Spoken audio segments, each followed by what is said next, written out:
Practices by Professor Dr. Manu Santhanam, Dean Industrial Consultancy and Sponsored Research, IIT Madras. Sir is a professor in the Building Technology and Construction Management Division, Department of Civil Engineering. He completed his bachelor's degree in civil engineering from IIT Madras and master's program at Purdue University, and later pursued his doctoral research also from Purdue University, USA. Sir has a teaching experience for more than 20 years, guiding both undergraduate as well as graduate level courses. Sir has an extensive interest in research covering cement chemistry and multiscale characterization of concrete, including non-destructive testing, 3D printing of concrete structures, concrete durability, and use of supplementary cementing materials. Sir is actively involved in several research projects funded by government and private agencies on the design, durability studies, and development of performance specification for high performance and self-compacting concrete. Sir has co-authored more than 70 international journal publications, 30 plus national journal publications, and about 70 conference papers. His contributions extend to several book chapters, and Sir is also active in various professional associations and member of editorial board in leading international journals. Sir has been honored with several awards, including Professor V. Ramakrishnan Award for Outstanding Young Researcher in Concrete Technology, Young Engineer Award, Indian National Academy of Engineering, Tamil Nadu Center Ultratech Award for Outstanding Young Concrete Engineer, Corps of Engineers Prize from Institution of Engineers, Forsoc Award for Outstanding Concrete Technologist, Indian Concrete Institute. It's an honor for us to have you here today, sir, and I request Professor Dr. Manu Santhanam to take over the academic session. Over to you, sir. First of all, a warm greetings from IIT Madras. Thank you very much for the kind introduction. I hope my voice is clear and you're able to hear me. Yes, sir. It's clear, okay. Sir. Thank you. So at the outset, I'd like to apologize for not being there in person. I'm very sorry that I had to change my plan at the last minute because of some urgent engagement that came up here. But I'm hoping that the session will be equally beneficial and to the faculty audience who are there. My warm greetings, and also I hope that you'll have a lot of questions at the end of the session to help in understanding how best industry and academia can engage together to do some research that is in the benefit of the country. So let me share my screen and start my presentation.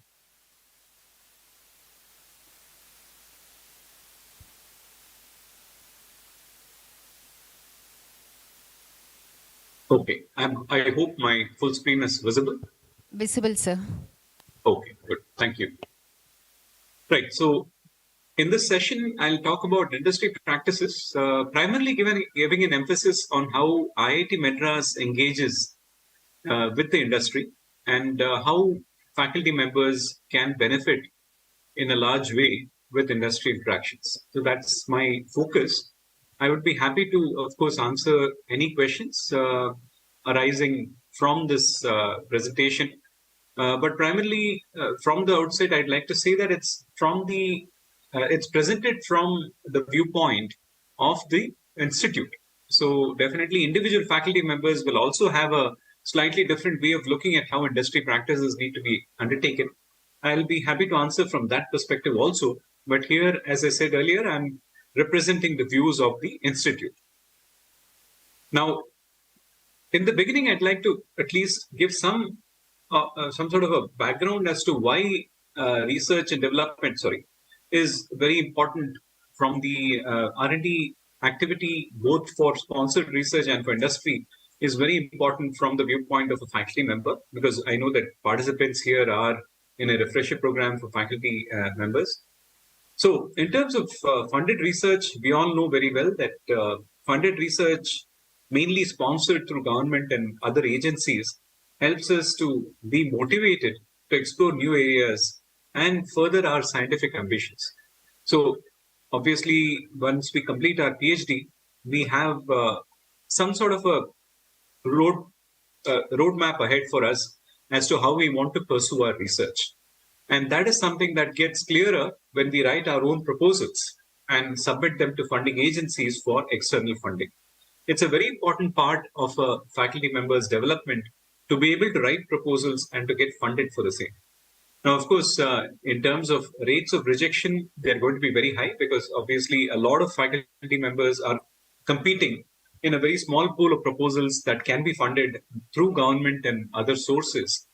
So, as a result, you have to be very clear about how your work stands out and how the specific agency or the country stands to benefit from the work that you're going to be doing, right?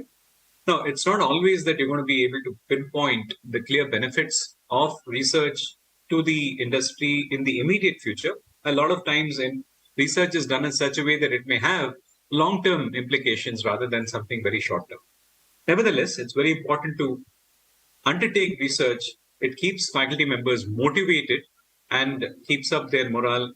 Further, faculty members can also engage in research to tackle global challenges. Now, we know that there is increasingly a large number of issues are coming up which are common to all parts of the world, right? So currently, when we work on research, more than solving local problems, we are looking at tackling global challenges. And that's where contribution to the nation's development and contribution to the world's development will be done in a large way by faculty members. So it's very important to engage in research. Personally, I've seen and also heard from all of my colleagues that the teaching quality generally also improves with involvement in research. So we are teaching concepts sometimes out of a textbook, sometimes out of several reference books. If we have utilized those concepts to pursue our own research goals and seen how they do or do not work, and that becomes a very valuable input for the students who are sitting in our classes. So needless to say, always I've seen teaching quality generally goes up when a person engages in research. And of course, the side effect obviously is that when you get research funding, externally sponsored funding, either from government or from industry, there's a general enhancement of institute infrastructure because you can build up your institute because you can't always look for grants that come to the institute. If you write research projects and get projects funded, you can definitely build up the infrastructure of the institute that can help others also undertake research. Now, more specifically to industry, we have a large number of industrial organizations who are in need of problem solving, both in the short and the long term. So academic research can really address the actual issues that are faced by the industry. Sometimes you find that in colleges, people are pursuing projects or research that basically do not have any connection with what is happening in the real world. And that's a pity because a lot of institute resources get spent on things that may not be relevant today or even later. As a result, it's always essential for us to keep tab on what's the latest trend in the industry, what is the requirement of the industry, and how do we actually devise projects that can help solve these problems. So definitely, real issues faced by the industry will also keep your students who are working on the research projects highly motivated. And unlike sponsored research that comes from ministry or from Department of Science and Technology and other such funding organizations, the funding that is obtained from the industry, you are fairly flexible in the way that you operate it. For instance, if you think that during the course of the work, you need to spend a little bit more in getting some additional equipment, you don't have to go back to the industry for specific permissions on that. So I've seen that mostly industry gives you a free hand when you try to work with the money that has been given originally in the sanctioned budget. There's, of course, a lot of emphasis on intellectual property creation. India is lagging behind several other countries, including China, in terms of how much intellectual property we are creating and protecting. One of the real advantages of working with the industry is that you can do joint patents on various different aspects, products or processes along with the industry, and also help in, financially in managing the patent or paying for the patent award and so on. Industry basically steps forward as long as they see that there is some benefit coming to them in terms of a joint patent or shared royalties and things like that when the patent is actually licensed. So there is clear indication on the industry's part to also engage in a joint licensing or joint patenting and sometimes they agree to bear 100% of the cost also. The other upside of industry related projects is that depending on how your organization is structured, I mean, your academic institute is structured, faculty can take additional income from industry projects to supplement the income that they're getting from their salaries. And this is a very important thing because, after all, whatever engagement you're doing aside from your regular job of teaching, guiding students, and doing research, which is academic in nature, the interaction with the industry is something additional that the faculty members are undertaking, and therefore it needs to be compensated. At the same time, one has to be aware that there is only a limited amount of time available for this interaction with the industry where one can supplement one's income. So if the faculty members start putting too much emphasis on consulting projects, then that will take away from their real contributions that are expected in the academic environment. So one has to be careful. The institute also has to set up practices in such a way that it dissuades people from putting more of their time towards only industry interaction. Industry interaction, therefore, is important, but it cannot be the only focus of a faculty member. Now, what type of research outputs can be expected from these projects? Of course, the basic open sky research, which is basically problems that you define in most academic projects, result primarily in publications. Some of them may also result in patents, depending upon the type of product or process that is getting implemented. There is obviously a large room to do translational research to tackle global challenges, which is a significant necessity today. And these are in sectors such as manufacturing and construction, telecommunications, space, defense, environment, and water, to name a few of the primary areas where such large amount of projects are being done. And of course, there's the third category, which is transformational research, where you do something which directly impacts the society. And this includes primarily the areas such as housing, water, healthcare, education, and energy. These are very important topics today. And for any faculty member in any department, tagging your research to try and figure out some solutions in the space provided by these major challenges can be very fruitful from a personal and from the country's point of view. Now, as far as IIT Madras is concerned, at any given time, we have more than 1,500 projects ongoing with the industry, which includes more than 600 Indian companies and more than 80 foreign companies. So significant number of companies execute several different types of projects with us. I'll talk about different modes in which this industry engagement can happen in a couple of slides. The annual IP that we file, intellectual property that we file, also exceeds 200, which indicates that we are trying to develop as much as possible the intellectual property out of the work that has been done on these projects. Not all of the work gets translated into research publications. One should be able to give equal importance to patents because, again, when you protect your technology, you are able to generate a lot more interest and possibly revenue from this particular patent.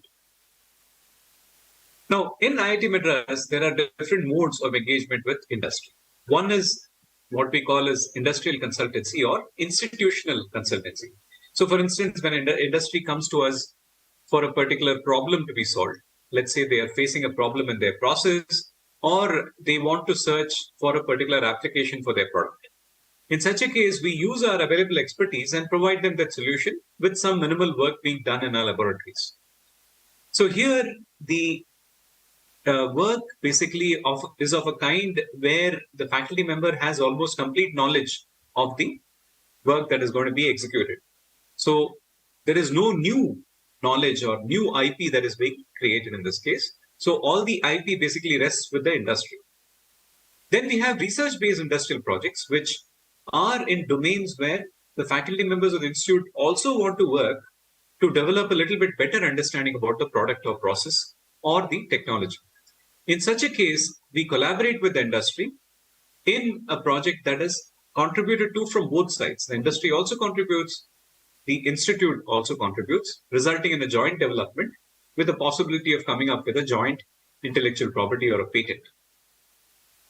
Faculty are also allowed to spend up to about 4 days in a month advising companies on a retainer basis. For instance, they don't use any facilities of IIT Madras. They only use their intellectual capacity to advise companies on specific aspects. That's what we call as retainer consultancy. Now, apart from these three main types, there is also a possibility of companies giving a part of their profits for research. And the government of India now enables part of this corporate social responsibility to come towards research. Of course, CSR, previously we always used to engage with society development, education for the poor, and so on and so forth, contribution to education for the poor, and so on and so forth. But today, government has also enabled companies to share a part of their profits towards research in institutes, which should not directly benefit that company which is funding. Okay, so it should be of a nature which is more general. It should be for the benefit of the country or the society, but not necessarily come back to the company. So those kinds of projects are called CSR or corporate social responsibility projects. Apart from this, we also have industries contributing towards the development of state-of-the-art research centers or centers of excellence. We have several of these. I'll show you later about that. And some industries contribute to create focused chairs to do some endowed research in different departments. So, for instance, now we have the Bureau of Indian Standards, which has set up the BIS standardization chair at IIT Madras and several other institutions also. It is expected that the faculty member who occupies that chair position will steer research and engagement with the industry in such a way that will benefit the creation of new standards or creation of policies that enable these standards to be implemented properly. So these kinds of endowed research chairs are created by certain industries. So what I was trying to say is, if an institute has the flexibility to operate in different ways, then it is very helpful for faculty members to develop themselves further. It also gets the institute much better recognized in the eyes of the industry. So IITM has taken this path where we have a fairly flexible way of engagement with the industry. So as far as the IITM approach to industry interaction is concerned, I'd like to say that there is a lot of emphasis that we give for faculty members to undertake research projects with the industry. We treat industry-funded projects on par with sponsored research grants. Let's say they get a grant from an industry, it is treated to be equal to a grant from, let's say, DST or DBT or any other ministry which is funding a sponsored project, as long as it is a sponsor, it's a research-based project. Okay. Now, of course, institutional consultancy is not given much importance for the faculty's resume, but research-based consultancy is significantly considered to contribute to the faculty's resume. We also encourage co-funding from industry for research. Now, Government of India has also put together several schemes in which they allow the industry to co-fund research projects that have been sponsored by ministries. And today, actually, most sponsoring agencies are, in fact, making it quite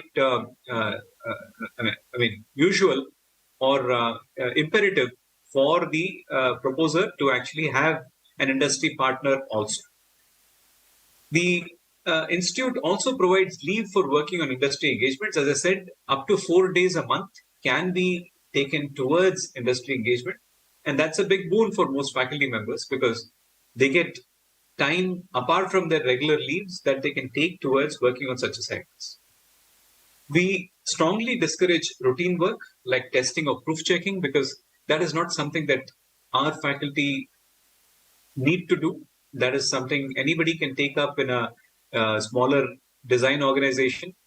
We do not want our faculty members to engage in work that is below the level at which they do their research or teaching. We, as ICSR or Industrial Consultancy and Sponsored Research Office, this office basically provides administrative support under one roof. So our faculty can do whatever they do technically. We assume responsibility for all the things like accounting, recruitment, purchase, legal. We do online reporting of project accounts. So at any given time, the faculty member can actually keep tab of how much expenditure, receipt, and balances are there in their projects.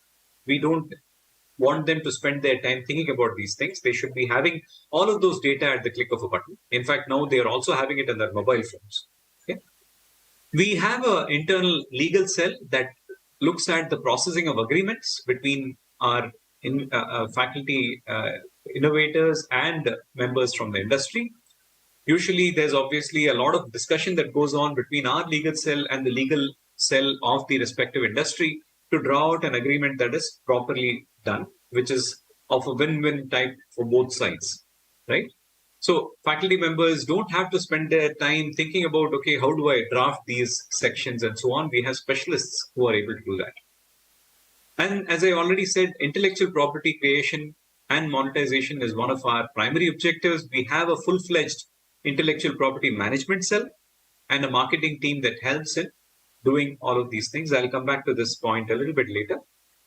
And we also provide resources for faculty members to liaise with the right industries to take forward the technologies. And we also connect the industry directly with the expertise that they seek by maintaining a repository of expertise of different faculty members at IIT Madras. As I said, part of the consulting funds, we allow faculty to take as salary. And we also allow them a free use of this money in terms of keeping it aside for additional research development. We have something called the personal contingency fund, which each faculty can actually have. Some part of the project money, if it's a sponsored project, automatically some part of the overheads that we collect comes into that fund. If it's an industry project, the faculty can choose to distribute.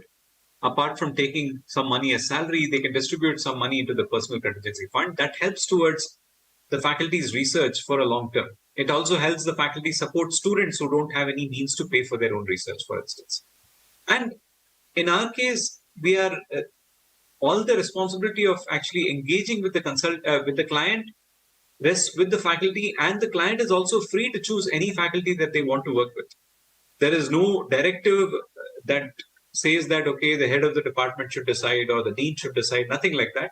If a faculty member wants to undertake a particular assignment and the client is okay to give the project to the faculty member, there is nothing stopping that particular aspect, as long as the institute believes that that particular faculty member has the necessary credentials to undertake this activity. Why do I say that? Because generally, whenever a faculty member from IIT Madras submits a consultancy report, the institute basically claims the responsibility, because faculty member is serving as part of the institute while undertaking these consulting assignments, right? So institute basically is responsible. So we need to ascertain that the faculty members have the required credentials to take up a project, okay? So, I mean, it does not happen usually, but there is some chance that some faculty member looking at a particular area which seems lucrative may undertake projects without really having the background understanding, okay? It's not something that happens. There's only a chance, small fraction of a chance of that happening, but that reflects badly on the institute if we are not able to protect ourselves based on our understanding of what the faculty members' capabilities are. So, just to give you an indication of how we are doing with respect to industry-funded research, you can see industry-funded projects, not just research, but also includes short-term consulting projects. So if you look at the total project value that we've got, it's been growing steadily. In fact, in the last year, it grew phenomenally. You can see the figure here. For 2022-23, we did more than 500 crores, or rather we got more than 500 crores worth of project from the industry alone. And this is a trend that we see increasingly growing. You can see the steady growth, but here at 22-23, you have a sharp growth. Of course, there are some very big projects that really contributed towards that. But yes, we are seeing overall that there's a major industry project contribution that is almost equaling the contribution that we get from sponsored projects. Some of the research examples that have come out of the work that has been done at IIT Madras, which has been successfully utilized commercially. For instance, ArtSense, basically they do healthcare products. 5G, you must have heard about IIT Madras' contribution to the development of 5G in India, completely indigenous development of 5G in India. And we also have, of course, India's first microprocessor that has been completely fabricated in India, thanks to the work of IIT Madras researchers. Other innovations include super abrasive tools. And of course, you may have heard in the news about IIT Madras a lot about the assisted devices, which is coming out of several projects undertaken by IITM faculty to provide a good living to the differently abled people. We have a lot of centers of excellence. Some of them are mentioned here. Some of them are engaged in translational research. Some of them are engaged in research that is of great importance to the country. Some of them are looking at more global areas of research and technology. So these are some of the research areas that are having their own centers of excellence. We also, of course, initiated a major exercise 2 years ago. We identified 70 research projects to identify groups in the institute that could actually grow up to a stature of a world-class research group. So these 70 projects were in several domains, as you can see from this chart, right? All kinds of domains which are at the cutting edge of today's technology. And out of these, 15 were selected as centers of excellence for much larger funding over the next 3 years. So the range of topics are varying significantly. Some deal with soft matter, some deal with advanced characterization techniques, some talk about recycled materials and their reuse in construction, some are about water quality and water provision of drinking water and so on. So many projects which are at the scientific breakthrough level, which are funded for the next 3 years. Creation of 15 new centers of excellence has happened in the last year. Now, as I said, IITM places a large value towards the generation of intellectual property. We have steadily been growing in the number of patents that are getting filed from the institute. So you see here that 21-22, we were 239 patents. 22-23, of course, I have data until February here, but actually March data also say that about 240 patents got filed and about 198 patents actually got granted, including national and international. Now, how the institute can support faculty is by providing some co-funding. For instance, IIT Madras completely funds the Indian patent filing of the faculty members, completely funds. All the attorney fees, patent management fees, everything is paid for by our industrial consultancy and sponsored research center. It's only when the patent, after 7 years, there's some sort of a co-sharing comes when we have to renew the patent and so on.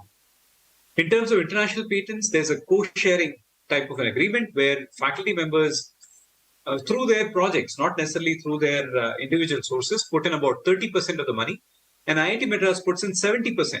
So there's still significant contribution coming in from the intellectual property management cell of IIT Madras, which helps in faculty members creating more of these IPs and also looking for possible avenues for their long-term usage and monetization. That's very important. That's something that we are working on currently. So what we do is we do, as I said, full funding of Indian patenting. There is no institutional barriers. They can collaborate with anybody that they want. We also bet on startups and provide them very good licensing deals to ensure that they don't have to part with their money or pay royalty in the early years. We give them some time to establish and then they can actually end up paying us. Several initiatives are there for pre-incubation. We take this startup culture very seriously at IIT Madras. Several new startups have come out and some of them have really become unicorns. And we have, of course, the IIT Madras Research Park, which has space for incubatees inside the research park. As I said, we have an IP cell, which does maintenance, marketing, and we also have a legal cell, which actually does the vetting of the documents, agreements, or licensing agreements and so on, are done by the legal side. So based on our contributions in the IP and IP development stage, we've actually been recognized with several awards. Of course, you all know that we have been getting the NIRF #1. Part of that, of course, is contributed from the work that we have done exceedingly well with seeking more and more grants for projects. In terms of IP, we have won the National IP Awards 2021-22 and also CII Award for Best Patents Portfolio in 2022.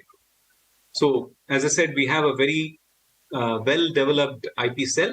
We have essentially the capability to respond to faculty members and students whenever they come up with an idea. We help create strategies for protecting their ideas. We have an empaneled set of attorneys, which helps in basically helps us in doing prior art search and also in drafting the patent. Okay, we have the necessary tools in-house to actually do drafting of the patents. In fact, with tools like Excel Pat and Excel Scout, we are also able to help our research scholars do some initial searches to see whether their ideas are actually original or have people worked on them before. So it also is a tool that is available for our research scholars to use. And as I said, marketing, we have a full-fledged technology transfer office, which undertakes the marketing of the patent. We are obviously constantly trying to engage with industry to see how best we can find potential licenses for the technology that has been created. And this is an initiative or activity which is going to grow substantially in the future years. Okay, this is just giving you an overall picture of how the IP cell is uh, uh, uh, set up in our institute. I would advise all academic institutes to also have seriously an intellectual property cell, which has specialists working in that domain who are employed for this purpose. Faculty members have only a limited idea about how to operate IP cell. Of course, faculty members can do a great job of actually innovations and providing new technology and so on. But you need to have dedicated specialists who can actually undertake the aspect of filing, drafting agreements, and then filing patents, managing the patents, and also looking for avenues for monetization. So there are several drivers that get our patent filing to be at the level at what it is at. Ease, speed, and monitoring of filing is something that we do. Responsibility for negotiation of royalty fees and terms is completely undertaken by ICSR, and tracking and realization of payments and royalties. IIT Madras basically ensures that faculty don't have to worry about all this. We have a tracker, we do a complete management of the entire portfolio. Some of the examples of agreements that are drafted here, we do a non-disclosure agreement, which is an imperative thing for interacting with any industry. And as I said, we have an in-house legal cell which helps us draft these agreements in a language that other lawyers can understand well and which protects the best interests of the institute. It's very important to do that because whatever deal you're signing with any other industrial organization, it's very important that you keep the institute interests foremost in your mind. Any faculty member should always think of the institute before they think of themselves. It's very important to do that because when the institute grows, you automatically grow. Okay. Joint development agreement is something that we do whenever we undertake collaborative research, which may have potential to produce intellectual property or publications which are jointly done. So it's very important to have a very clear-cut understanding of who does what, who has the responsibility for doing this or that, and when can a project have any trouble from one side not doing what it's expected to do, right? Then, of course, we also draft licensing agreements for patents. We generally do non-exclusive licenses. That means that the technology should be available for others also, except for the fact that when it's an IIT Madras startup, we ensure that they get a good bargain. So exclusive licenses are often given to IIT Madras startups so that we encourage our own students to set up their own ventures and have them first right of access to the technology that is being created, mostly thanks to their own work. See, what happens is in many research groups, the students who are working, the PhD scholars who are working, come up with this original idea and then that gets patented by the scholar and the professor themselves. And oftentimes, the scholar then, after graduation, starts their own company, a startup company. And the faculty member typically is on the board of the company as an advisor or as a mentor or as a director. So what happens is, in such a case, the technology that has been created obviously belongs to IIT Madras because it has been created when the scholar was doing his or her research at the institute. But then the institute recognizes that this is a startup that has been generated by their work and gives them exclusive deals. Right? So it's important to always have the institute have control on how the IP is actually given out. We do a lot of IPR awareness sessions for research scholars and for faculty members. As I said earlier, we give good licensing deals for our own startups, and filing costs are shared for international filing. Indian filing is completely borne by IIT Madras. Industry Connect is always a big part of what we do here at ICSR. We ensure that the right kind of industry gets to engage with the right kind of faculty members. And we also showcase IP through our targeted marketing, either through LinkedIn, social media is very important today, or through our IPM website. Now, as I said earlier, we give a lot of importance to startup culture at IIT Madras, and there are a lot of options for students and faculty to engage in work that can be then translated into a startup. So the ideation and pre-incubation are done when the students are on campus.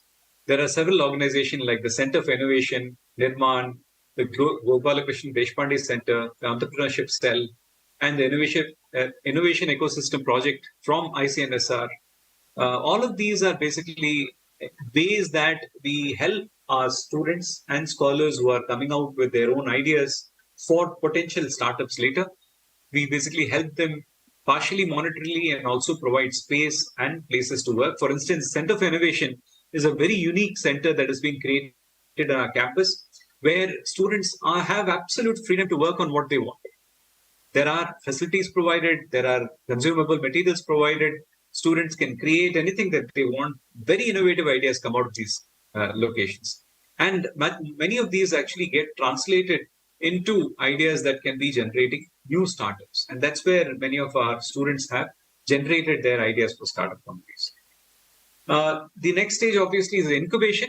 Incubation is taken care of by the IIT Madras Incubation Cell, or one of the more specific incubators like the Rural Technology and Business Incubator or Bio Incubator, Health Technology Incubator, or Pravartak, which is a cyber physical system incubator. All of these are located in our research park. So students get a lot of support when they try to set up their own ventures through ideas, through advice from large companies, from large individual investors, and also investments from large individual investors. All that can be actually obtained when the companies are set up in the IIT Madras Incubation Cell. And of course, all of the organizations within IIT also support these organizations that are incubated at the research park. Just to give you an idea about what our startup culture is like. So we have about 270 startups, right? We have, out of those 270 startups, 117 IIT Madras graduates are involved and 113 incubatees, right? That means people from outside of the IIT Madras ecosystem have also been taken up at IIT Madras Incubation Cell. You can look at the figures. These are staggering in terms of jobs created, patents filed, investment attracted by angel investors or VCs, and valuation stands more than at 30,000 crores. So you can really imagine that startup culture has made a big, big difference. You can look at the technology areas in which the startups are more in number: manufacturing, automotive, EV, electric vehicles, and robotics. Large number of companies here. AI, ML, data science, and all, again, very large number. Health and assistive technologies, consultancy, Internet of Things, EdTech, all of these startups are available in our research park. And if you see here, interesting thing to note is 53% of the IITM incubation cell is external. That means people who have nothing to do with IIT Madras, they come up with their idea and they hear about our incubation cell and the culture that pervades the incubation cell, and they come here for support. And you see that more than 50%. So there's a lot of in-house, that means Tamil Nadu state companies, startup companies that are housed out of IIT Madras Incubation Cell. That's really something that we have to look at, to really look at the success of an incubation cell, because it's not just intended for your own institute. You have to be open to serve the society at large. That's what our IITM Incubation Cell has done. And of course, the research park is a very unique facility. When it started, it was the only one of its kind in India. But after we started, a lot of other IITs have also started building something like this. Most academic institutions should try to have at least a research interaction center so that industries can come and interact with them, if not a full-blown research park in the way that we have actually done. As you can see, the industries which have set up their offices in our research park are many different types of industries, right? You can see the big names from our industry, from our Indian and worldwide ecosystem who have set up their offices in our research park.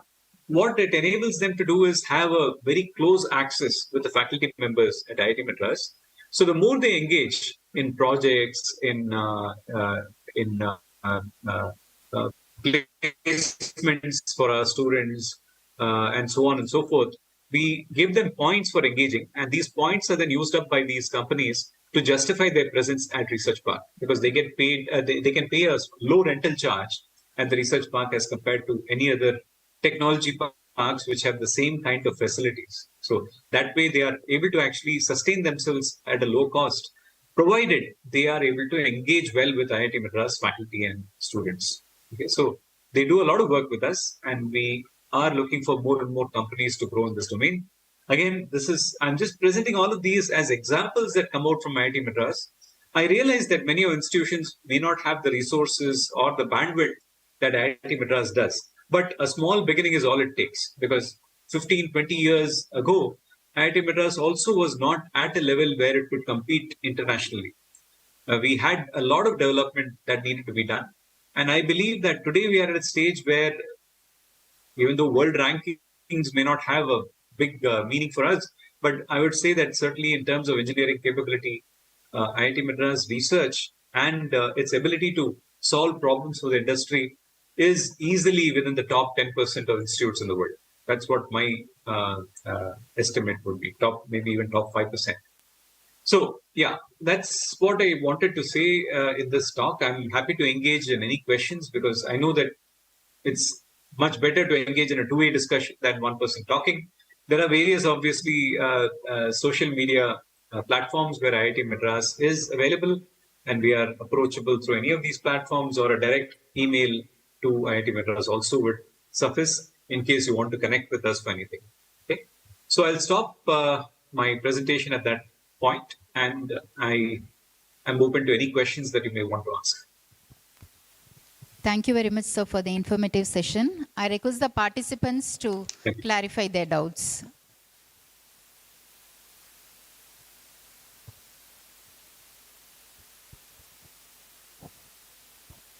Of course, you may realize that I have given my talk from the perspective of how the institute needs to set up its practices to enable faculty members get the best out of their understanding and knowledge. But at the same time, I also gave some clues on what the faculty members should do to keep up their level of performance and ensure that the institute's interests are always protected, or the college's interests are always protected. So from either perspective, I would be happy to answer questions.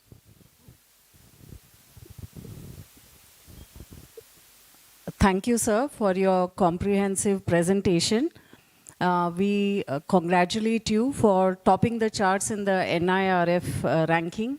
And we would like to say we are proud of IIT Madras, and we bask in the reflected glory of your success being in the same land as IIT Madras. And we also appreciate your strategies for successful engagement with industry. I am a faculty from a medical college, and I must say we have a negligible collaboration with industry. You have given us a lot of ideas, but can you be very specific about what kind of collaboration a medical institution or faculty of medicine can have with industry, or specifically IIT Madras? If someone had to approach IIT Madras, since you have done collaborative work with medicine, biology, microscopy, and medical technology, if you could give us some productive ideas, we would be grateful, sir. Sure, ma'am. Thanks for that question. Actually, I don't know if you're aware, IIT Madras has started a new department now on medical sciences and technology. So we realize that a lot of the innovations that our faculty members are already working on, especially in the applied mechanics, in electrical engineering and mechanical engineering, some of these domains are very well attuned to actually solving problems in the healthcare space. In fact, that's why we also created a healthcare technology incubator in our research park, where a number of these companies or startups have been set up to actually work in domains that are of use to healthcare. And we believe that this new Department of Medical Science and Technology will also be at the boundary of how medicine is practiced, and where technological interventions can actually help in improving the success rate of treatment of patients. Now, of course, doctors are most capable of answering that, and that's why this department in the beginning will be supported by 12 professors of practice who are actually practicing doctors in the city, who will come and engage with our faculty members to make the program better tuned to how to produce these. We call them physician engineers. That's what somebody told us. That term is physician engineers. So what I'm talking about is technology for medical applications is possibly the most well developed. You know that very well. And but the cost at which this technology is available for our country is staggering, right? We don't have these instruments available from Indian manufacturers. Many of these instruments, which are for medical imaging, for medical analysis, and for lab analysis, they are all imported instruments. So, can we create an in-house stock of instrumentation from within the country? That's one of the major streams of engagement that at least IIT Madras has with the industry. And there are several industries who are engaging in terms of looking at these aspects. The other big thing is pharmaceuticals. So pharmaceutical industry is also engaged in a large way with researchers at IIT, and particularly those working in the biotechnology domain, to try and look at efficacy and improvement in drug efficacy and so on. Apart from obviously providing facilities that can engage in more meaningful research in these domains. Ultrasound imaging, other means of imaging which are very important in in medical science and technology, such as nuclear magnetic resonance and so on. These are also subjects that are worked on in a very large amount of detail through various research studies. So now only we'll fine tune a lot more of these towards medical science and technology. And if you look at data from universities worldwide, the research funding that medical programs are able to bring in from industry is much, much higher than anything that engineering can actually. So there is potential.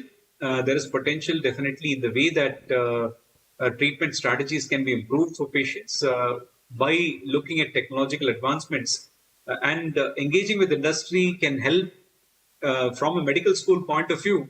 I believe that providing a platform for industry for conducting or doing an understanding of the efficacy of the instrumentation that they are creating by doing some trials, and that could be a possible way of engaging. One of the strategies, but I'm not 100% aware of that space myself, because I'm by practice a civil engineer. But nevertheless, I think there is significant amount of work that can be done in that domain from a medical school's perspective.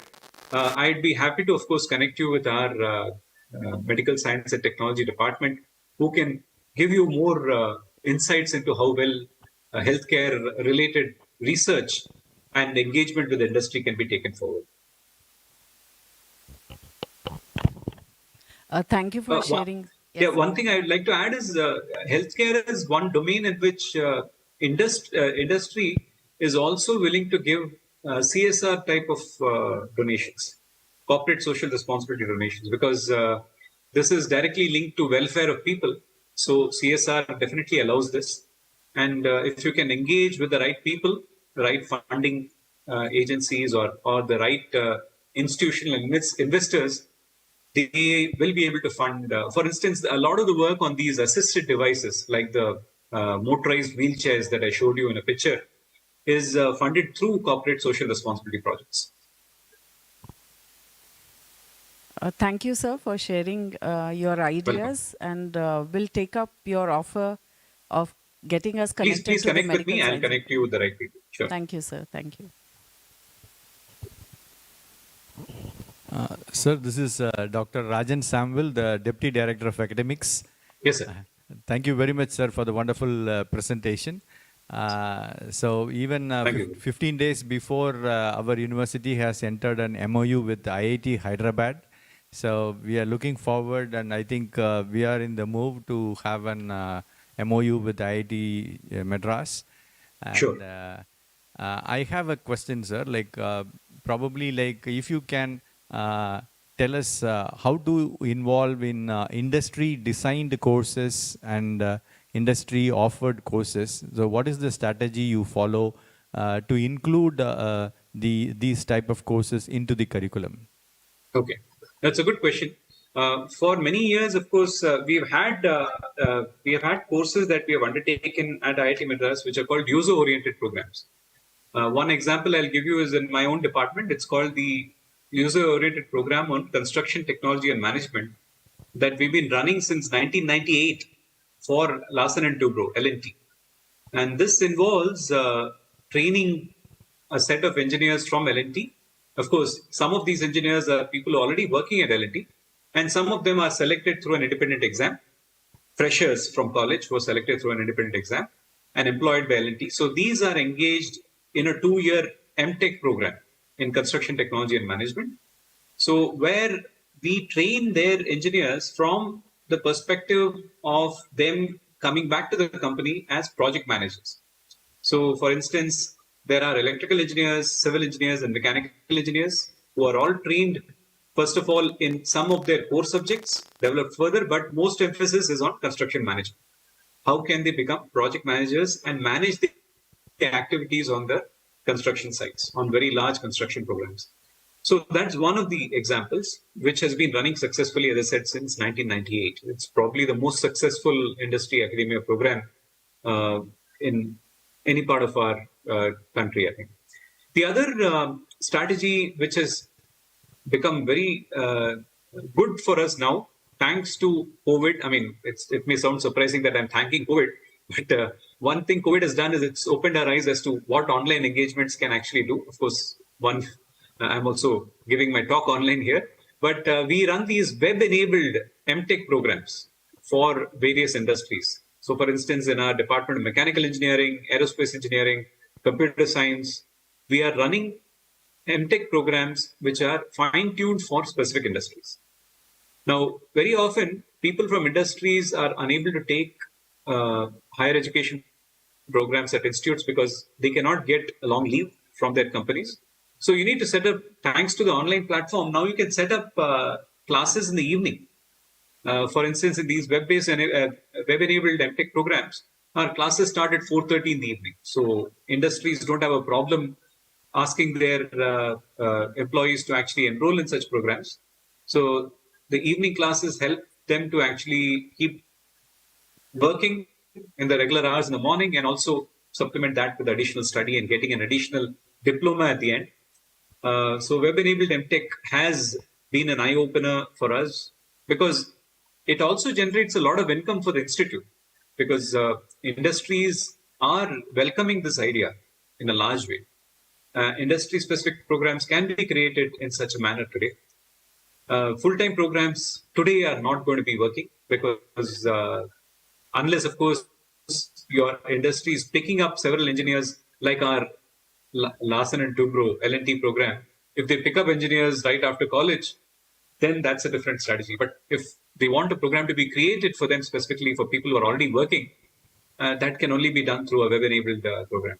So PG diploma, masters, these are all strategies that can be engaged to create fine-tuned programs for the industry. We can only do so much through short-term courses, which are 5 days or 7 days and so on. But then those don't really provide too much benefit to the participant, except, of course, that they are getting a domain knowledge in an area which they are not aware of earlier. So that's a good thing. But I would believe a degree program or a diploma or a certification program would go a long way in getting them engaged. We've also started offering a lot of certification programs through NPTEL, National Program on Technology Enhanced Learning. The emphasis again is on an online mode of communication. But of course, in the web-enabled MTech and in the NPTEL certification programs, there is also a component where the participants can actually come to campus and directly interact with the faculty members. So I think if you can find out specific industries, at least in the region, if not in the state or in the nation, that are interested in fine-tuning specific programs for them, please engage in that discussion because it's very fruitful. not only does it help you create more avenues for generation of income for the institute, it also helps in creating new avenues for understanding how the industry functions. Many times, faculty are directly benefited by these interactions, and these can also lead to more longer term research. So, educational programs for the industry are probably a first step that you can undertake, definitely, because in this online era, a lot more can be actually obtained out of them. Thank you, sir. Thank you for enlightening us. And it was a great presentation, sir. Thank you. Thank you. Thank you.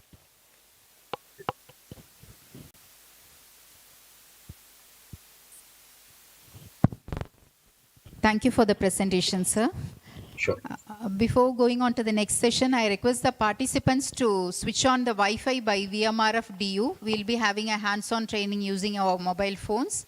And I request the participants to scan the QR code shown in the screen so that we can be added into a WhatsApp group, which will be useful for our session. Next, we have the session on Technology-Enabled Learning by Dr. G. Janaki, Associate Professor, Directorate of Learning and Development, SRM University, Chennai. It's my pleasure to introduce the speaker of the session, Dr. G. Janaki, who is currently working as Associate Professor of Directorate of Learning and Development, SRM Institute of Science and Technology. Madam has done her undergraduate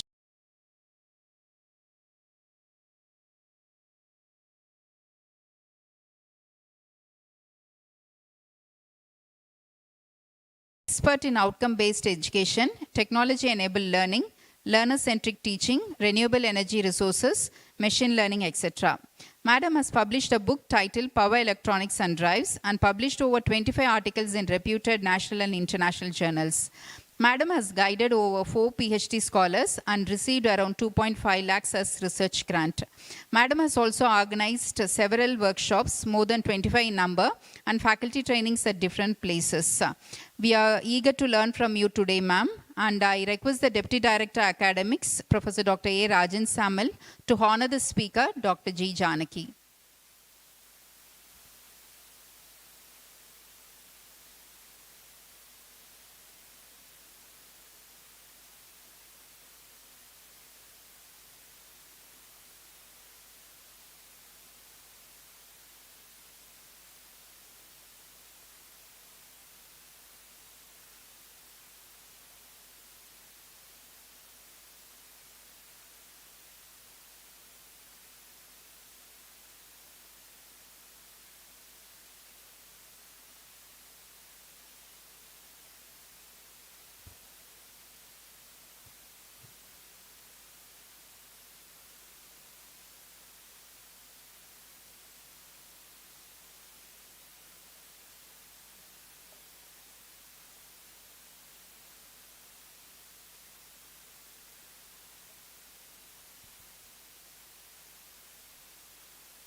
I request the Deputy Director Academics, Professor Dr. Rajan Samal, to honor the speaker, Dr. G. Janaki.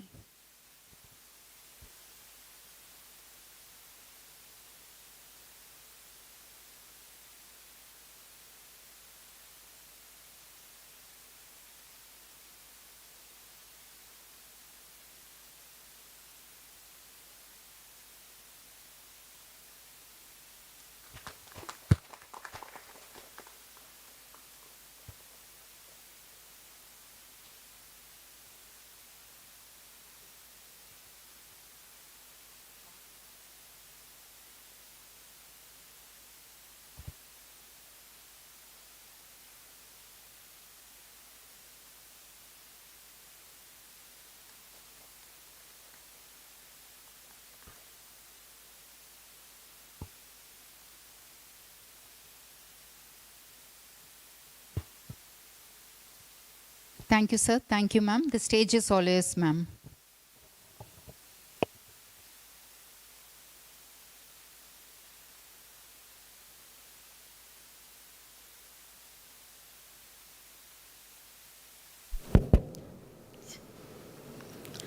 Very good afternoon. So I think today from morning you are all listening. So it's a great challenge for me now to make you all be alive or engaged. Okay, so thank you for the opportunity, sir. So before we discuss about what is technology-enabled learning, how we can able to use it in our classroom practice so that we can make the learner engage in the class and will promote actually student learning, right?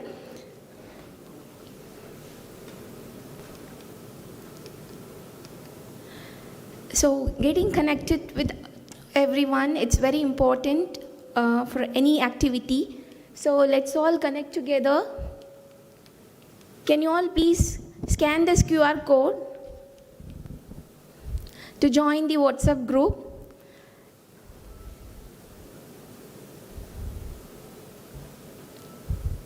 Is it possible to scan from the end?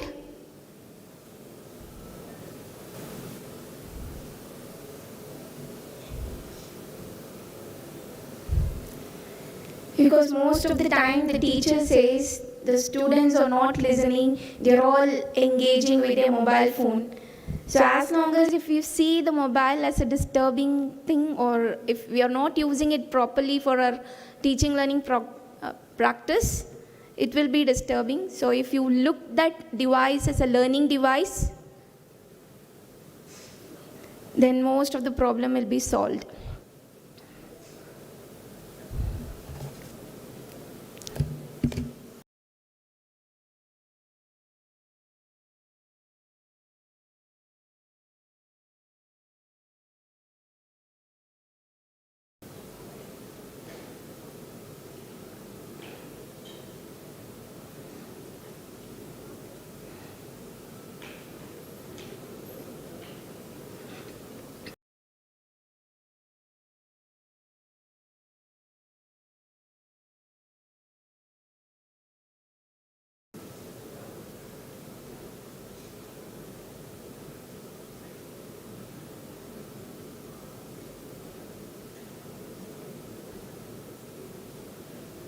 Okay, so far 46 participants are there in our group.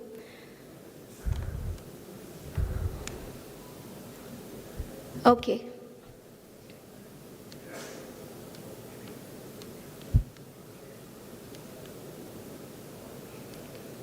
So before we begin, we'll just understand what is technology-enabled learning. So can you just go to this menti.com and enter the code 57440242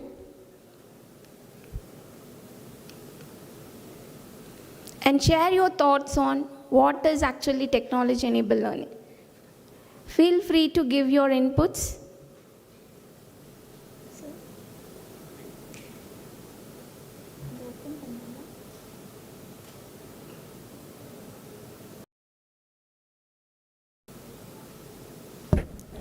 Are you able to access this code to give your answer?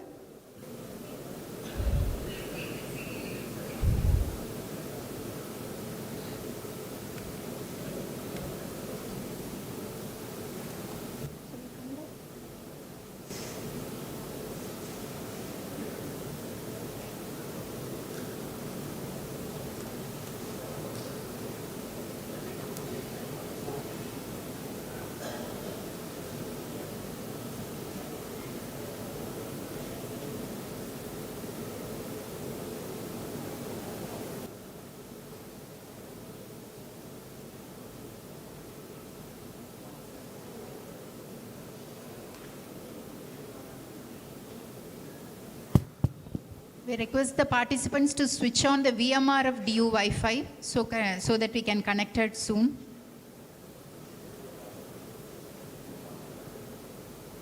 Password is not required. We can just switch on the Wi-Fi.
Hello, check.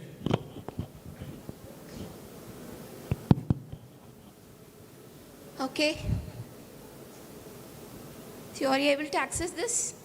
Some of you have done it already. Slow. Okay. So the moment if we say it's technology enabled learning, so we have to be technically sound enough, and we have to have a good infrastructure. That is more important. So I got only 7 answers, but I could see a lot of crowd over here. Just feel free to give your inputs. Not able to access? Just go to menti.com and give the code as 57440242. Menti.com. MENTI.com. Menti.com. And it will ask for a code to answer, right? So give the code as 57440422. Sorry, 0242.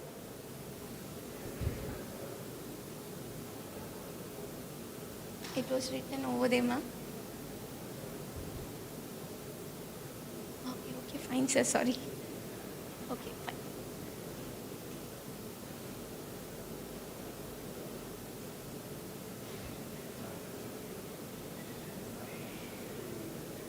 So we got only 9 responses.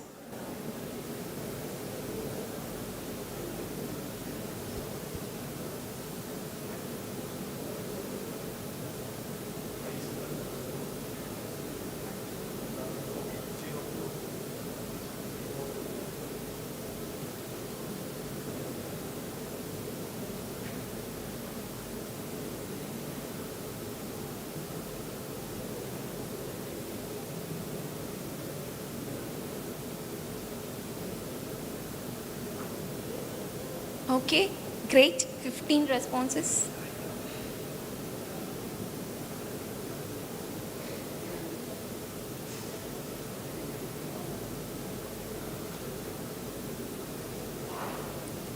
Okay, even if you want to have the plain old chalk and board method, that also you can do it via technology. So without making your hands dirty, don't use the chalk, but you can give the same feel to the students. That's the beauty of the technology nowadays. Because as a medical professional, you want to draw many things and you want to showcase and you want to emphasize something, right? So tools are there to use the same chalk and board method also. I'll just let you know a little later.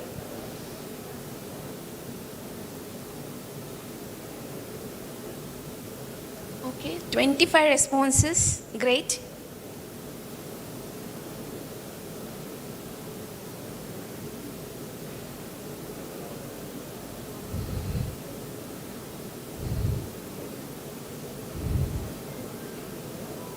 Sir? ಇಲ್ಲ ಅದು ಬೇರೆ ಇದು ಬೇರೆ sir ಅದು WhatsApp group ಇದು ಬೇರೆ okay 29 responses. Thank you. Okay, thank you all for your response. Let us have one more question.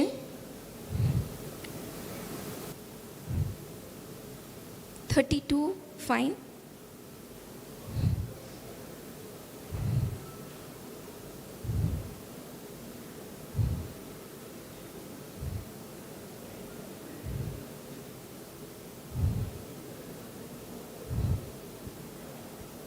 So with same code, can you just give your response for this question?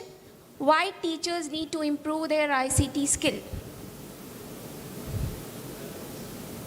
Why do you feel the teachers need to improve their digital skill? So we need to break the digital divide, right?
Okay, to improve quality students. Need of the demanding situation, okay. So can you scroll down? Okay. Okay, to oh, so it's easy to use. So okay. Okay, for better output. Okay. 36 responses. Okay.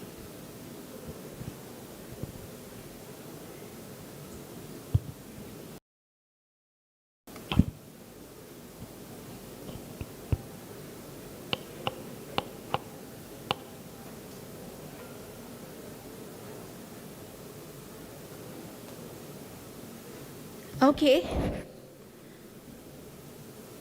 So how did you feel this activity? Nice.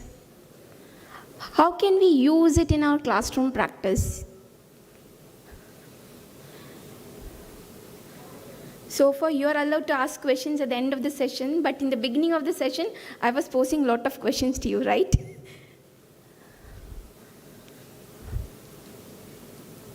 How this particular tool, this is also one technology, right?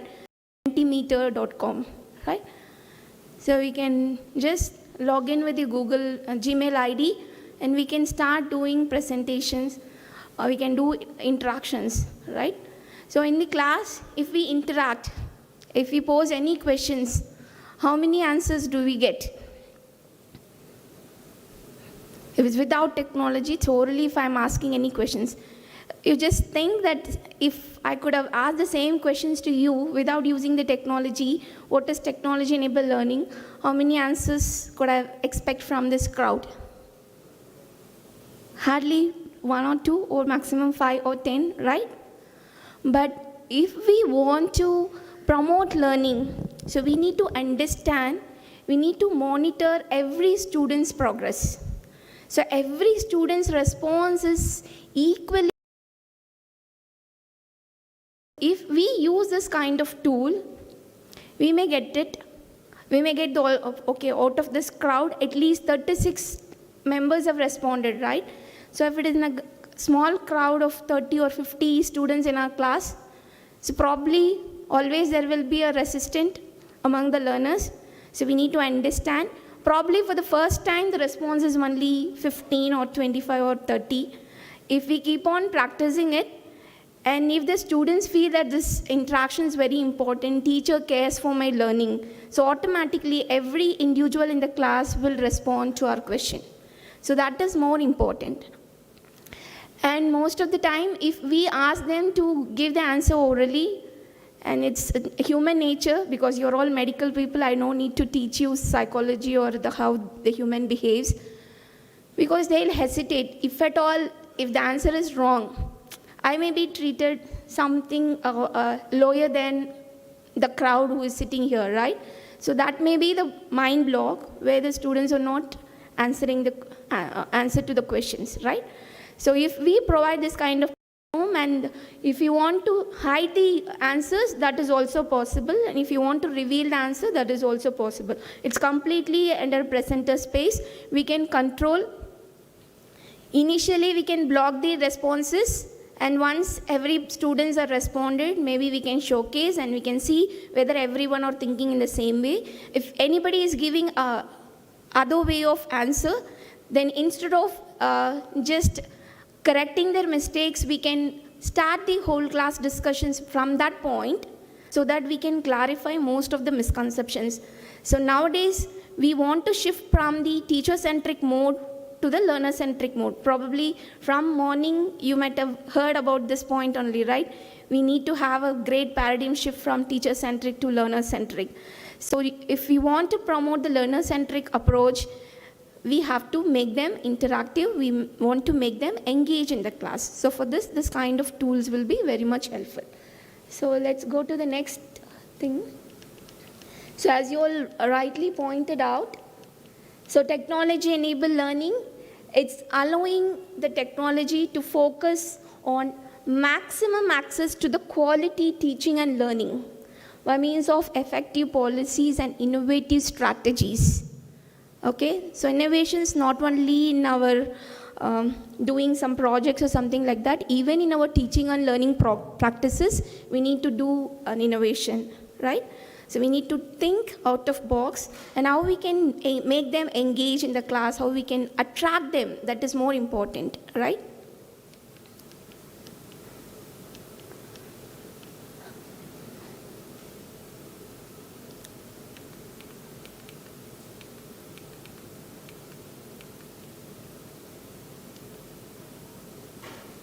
So as you have already given some of the inputs, probably you can read this.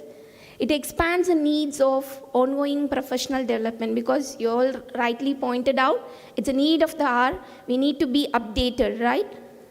And it helps provides access to more and better educational content, and also it helps learners because we need to understand the diversity of learners. I hope you know about the different learners, right? So the learners with auditory learner, kinesthetic learner, visual learner. So apart from that, we have different learning indexes. Probably we can go through Richard Felder, who is a great psychologist and a great educationalist. You can just try it on Richard Felder's learning index. There is one survey also, it's available, which is of very simple questions about our day-to-day life. And probably we may think I'm a visual learner, or I'll take notes when I read. Maybe we may think in that way. Probably for a children, that may work out. But when we are growing, when we are adult, we'll be having a mixed kind of approaches. We don't follow or stick on to one way of learning, right? So we need to know what is our potential. Once if we know our potential or our learning style, then we can focus on that area so that we can shine well.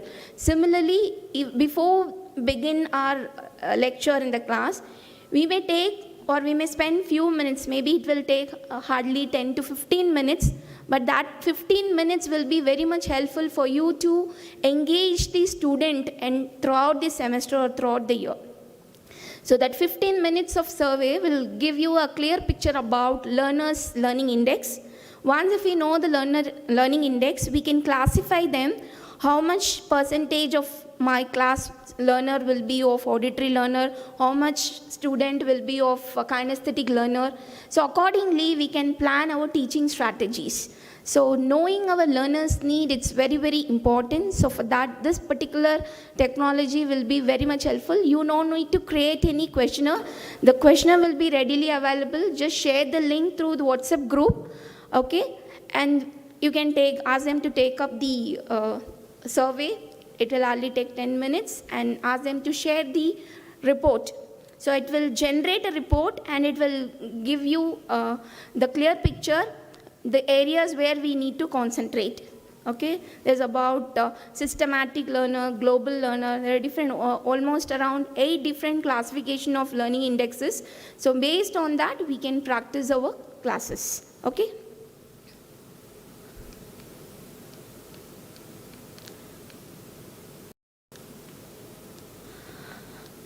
So this is the survey, Deloitte survey. So it talks about what was the real challenge faced by Indian higher education system. So in that, if you could see the quality of the faculty, it's 79.7%. The quality of faculty in the sense, it's not about their intellectual thing, it's about how they're going to deal in the classroom, how they're going to deal with the young talents or the learners, right? So for that only, government has taken Ministry of Human Resource Development. Now we have everything, or AICT, UGC, all comes under one umbrella. It's Ministry of Education. It has been taking a lot of effort to bring in a lot of faculty development programs, faculty training, upskilling programs and all. So keeping this in mind, government has taken a lot of initiatives. I think Professor Manu sir has given a lot of information about how to go with research activities, right? So here you will be having a lot of online technique, because we want to access, we want to have the quality content available to all the students 24/7 wherever they are, right? So that is the beauty of technology. So for that only this Vmrfdu direct to home, there is DTH, MOOC courses through Swayam courses, NPTEL courses, Diksha, PMMT project, Pandit Madan Mohan Malviya mission on national missions on teachers teaching. Margadarshak program. Margadarshak program means if we feel that the institute feels that they are good enough and they can actually adopt the nearby institutions so that we can do collaborative works. Okay, suppose that nearby institutions doesn't have that much of infrastructure, but they have a research mindset, we can collaborate with them and we can work on together. And they are allotting almost around 10 crores of fund under this project.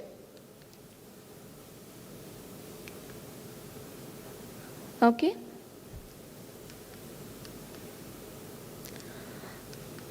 So now our nation's mission is on ICT is that we need to leverage the potential of teaching and learning process using the effectiveness of the ICT tools.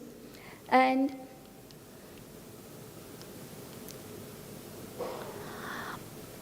though we have got the independence and it's almost over 75 years, right? But still we are called as a developing country, not as a developed country.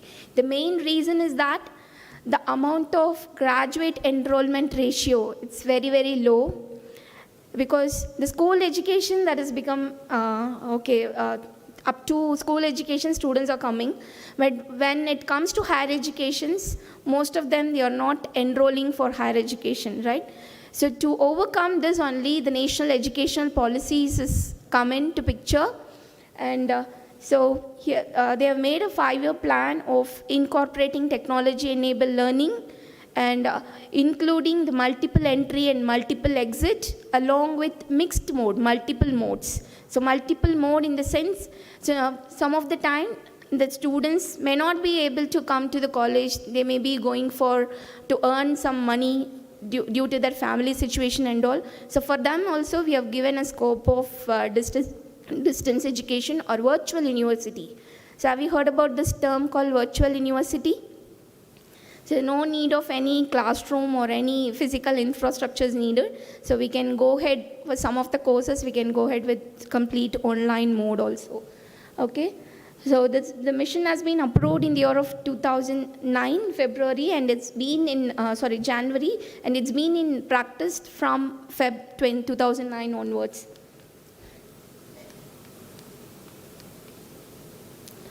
Okay, so it has 3 principles. So one is access. So access to all the students or access to all the learners, okay, wherever they are. And then equity, so there is no disparity, no gender disparities. So it's equity to all. And foremost is the quality education, imparting quality education. So for that only, hopefully you might have received the request from, because nowadays government has taken an initiative to go bilingual learning, right? So far most of the learning contents are English, and the students who are in urban or rural area may not be able to get quality kind of content. So through this MOOC or otherwise Swayam or NPTEL courses, they get to know the contents, or they could able to learn the content from the eminent professors from national institutes, IIT Madras, NITs and all, right? So that's the beauty of technology nowadays. And the 2 major components we are activity. So that is why I made the first slide as a connect together. So through WhatsApp group. So whenever we use a social learning platform like WhatsApp or Twitter or Facebook, what is the main problem we'll face?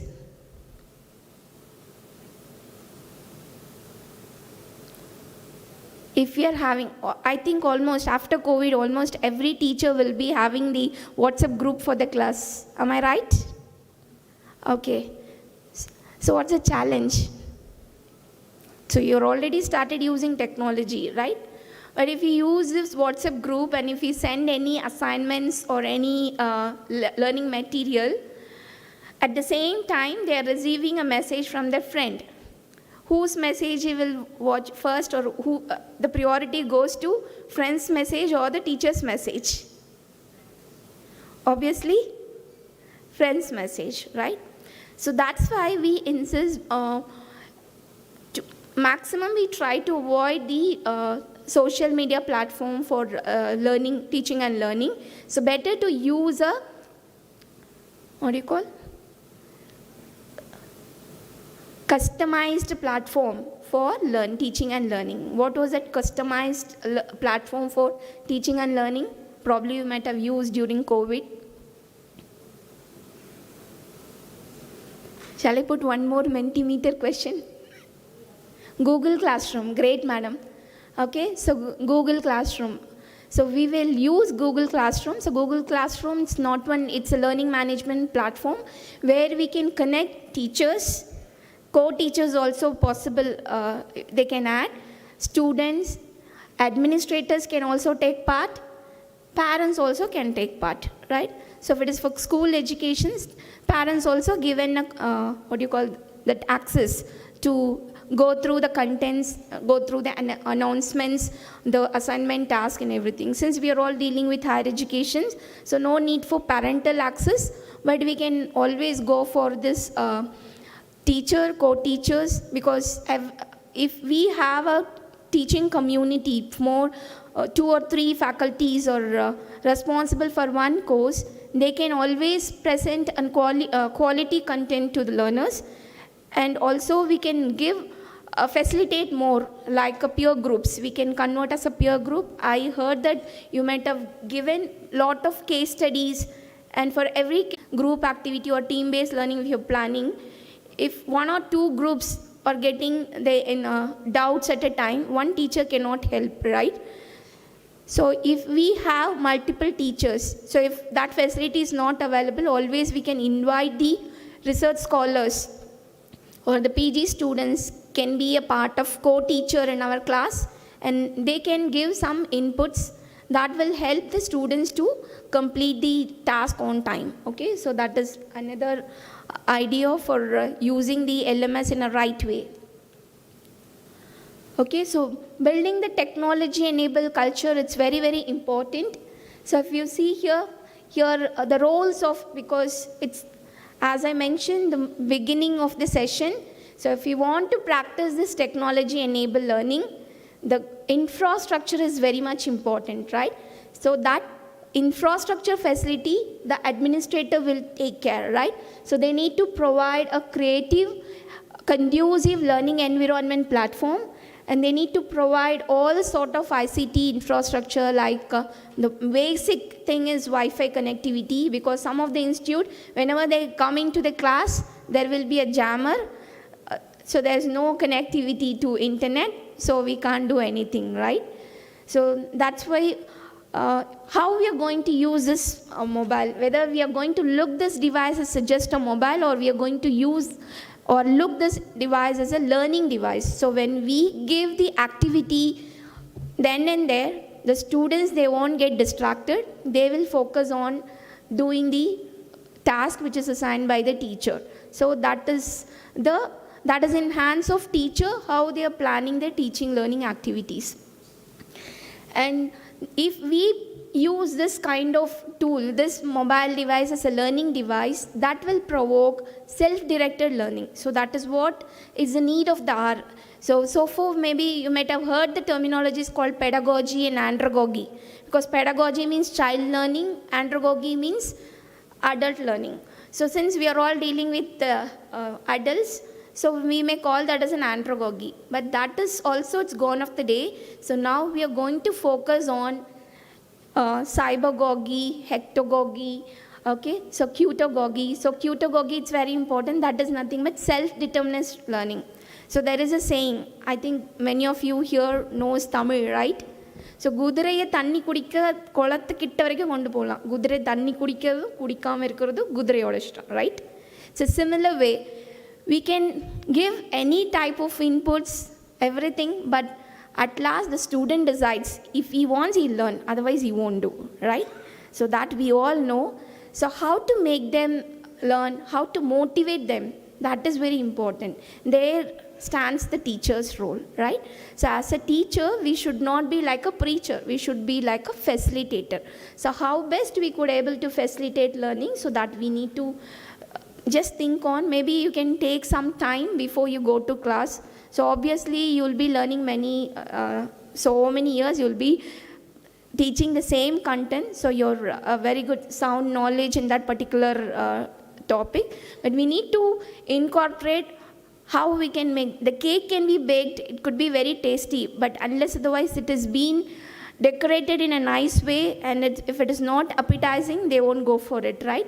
So this appetizing part is nothing but the usage of technology here. Okay, so that will motivate the learner, and it will self-regulate, and also it will promote the lifelong learning. That is more important, especially for a medical student. The thirst of learning throughout the lifetime, it's very, very important. So for that, how we are going to help them, that is really matters a lot here. And the teacher, so if you really want to help them, obviously we need to upskill ourselves, right? Developing our knowledge, that is more important. And we should know that we are just a facilitator, not a dictator. So that is the second one.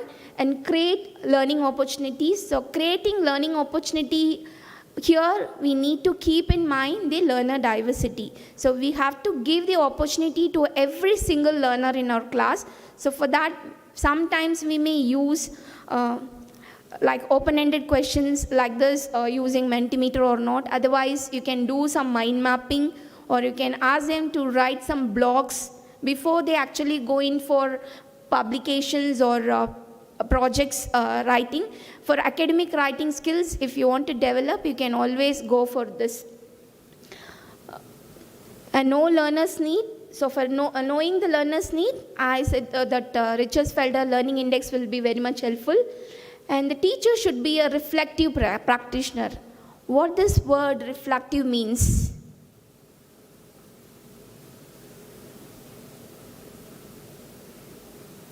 What did you understand by the word reflective practitioner?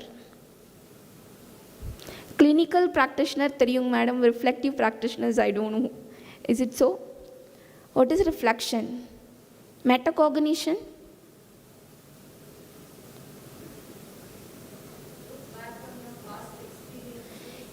Yes, ma'am.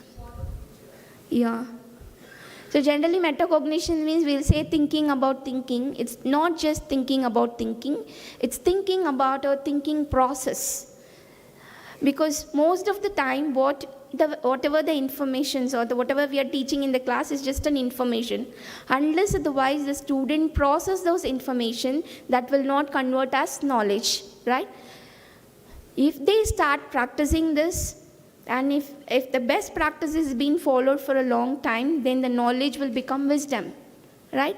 So as a teacher, if any problem comes in that particular subject where you are talking yourself or thinking yourself as an expert, whatever problem comes, we'll just think and we could able to give solution for that, right? So in the same way, we also want to make our students master in that area. So if we are just dictating, we will only become master till end, but not our students. So if we want our students to become master, so we have to put them in process, okay? So in engineering, we call it as a closed loop system. Whatever we are doing, it's a didactic mode, is an open loop system. Just input, output. I am not able to control my output based on the changes in input, right? Whereas if you do a closed loop system, that is what we take the feedback from the output, again process it, change the input accordingly, change the refinement in the process of content, then the output will vary according to our expectation. That is what the OBE is all about, outcome-based education or competency-based education, right? So if you go for NAAC accreditations or NBA accreditations or Washington Accord, whatever may be any accreditation body, it will talks about only this, right? So we need to find out for every activity, we need to just reflect on what went well, what didn't went well, why it didn't went well. We have to reflect on ourselves and we have to revise the activity. Then only we can grow, right?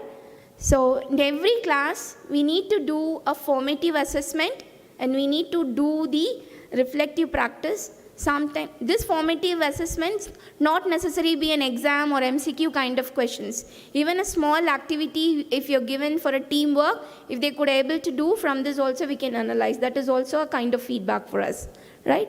How many of you do formative assessment in the same class itself? Can you raise your hands? Great, madam. Okay, so formative assessments not necessarily be a written examination or something like that, or not necessarily be a short MCQ using Google form or not. Okay, it could be the activity or this kind of questions what we are asking. It's also a kind of formative assessment. So now comes the session learning outcome, because keeping the end in mind only we need to start. So showcasing the learning outcomes to the student is very, very important. That's why I'm putting it in the middle, right? So identify and apply different e-learning tools and strategies for effective teaching and learning process is the agenda for this session. Hopefully you have learned some of the techniques in the beginning itself before I showcase the outcome.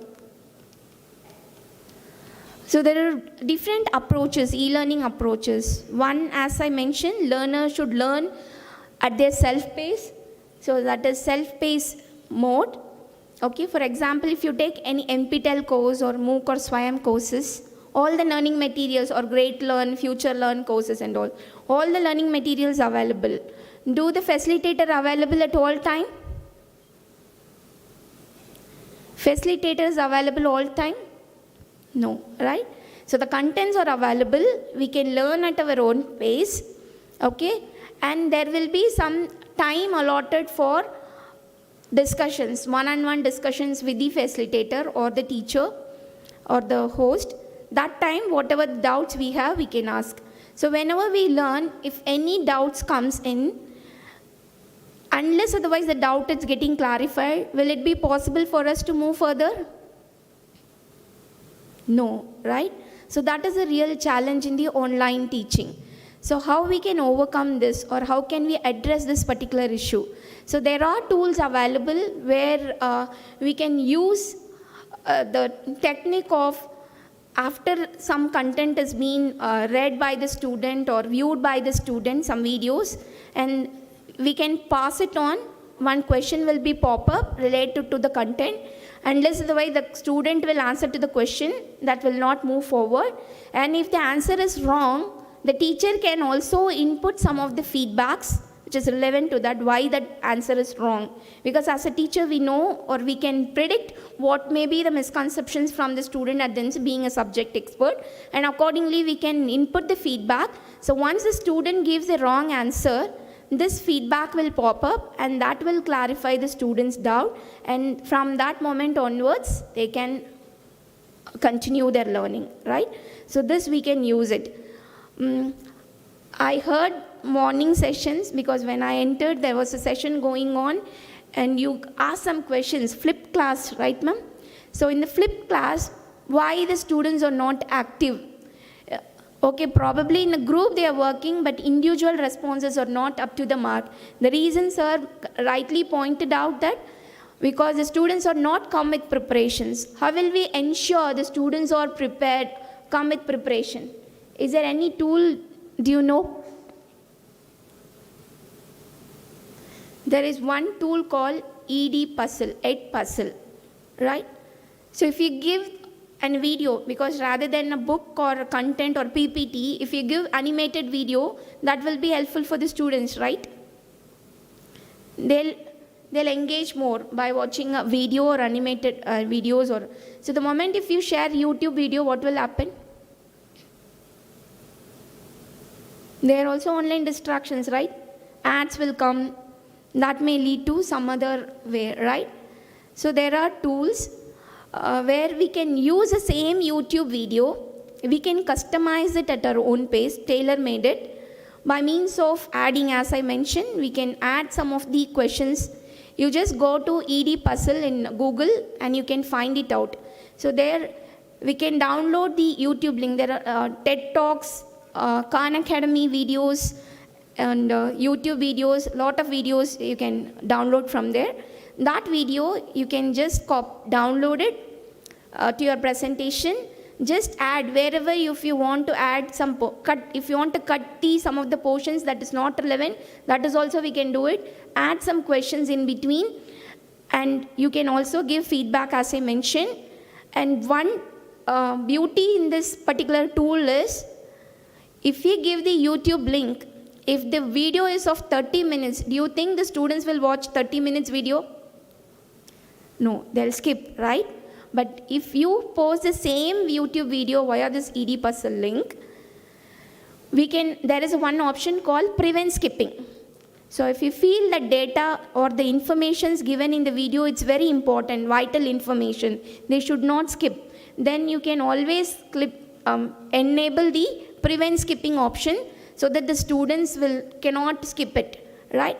And every instance, like when we talk when we do lecturing, we will ask questions, right? Similar questions we can post it, and the feedback also, the corrective feedback also we can give. So we can actually see when the student actually watched that video, how long they watched it, how many times they repeated the answers, how many times they gave correct answers, how many times they made mistakes, and everything it will come. And since we are all dealing with the student, the behavior management is very, very important, right? So in Google Classroom and all, if you give an open forum, open comments, that may hurt student. So they may go to, a lot of distractions will come, right? So here we can give a personalized comment to the student, okay? So before there was no personalized comment allowed in Google Classroom. Later during the COVID period, they have enabled that feature called giving the feedback or post to the particular student they have enabled. But they have removed the recording of videos, right, through Google Meet and all. So that is the problem with some of the third-party tools whenever we use. So before we use, just practice by yourself before you introduce in the classroom. And I know about what are all the significant features available, because every once in a day, they are updating their features. So just before you practice in the classroom, just cross-verify whether that features are available or is there any upgradation. Then you can practice it in your classroom. Okay, so this is instructor-led facilitated learning. So now you have ensured your students are learned using Edpuzzle. So in the class, flipped classroom, we have planned for an activity, right? So we need to ensure that whenever you use flipped classroom, the content which is shared to the student should be in a low cognitive level. How many of you here know about the Bloom's taxonomy? Okay. So in Bloom's taxonomy, again, there is 3 dimensions. One is cognitive domain, another one is affective domain, the another one is psychomotor domain, right? So I should not say this. You all know how our brain works. So whatever we learn or whatever the cognition, we will connect with the feeling factor, right? Even the taste or something, anything. So with that feeling factor only, we could able to classify things, or we could able to start processing. And when we start doing, we'll become master in that, right? So we need to use, because whenever we say competency, it's a combination of knowledge, skill, and attitude, right? So it's a combination of all 3. So using this, how we are going to do it? So the cognition, since we are going to make the students learn at their own pace about the unknown content, so during that time, we need to give a very low content of a low cognitive thinking, that is just remember and understand level content only. We need to share it to them for them to prepare on their own, right? When they come to class, if you're aiming for evaluate level or analyze level, so that kind of activity we need to plan. So for that planning, we can do for instructor-led learning. For example,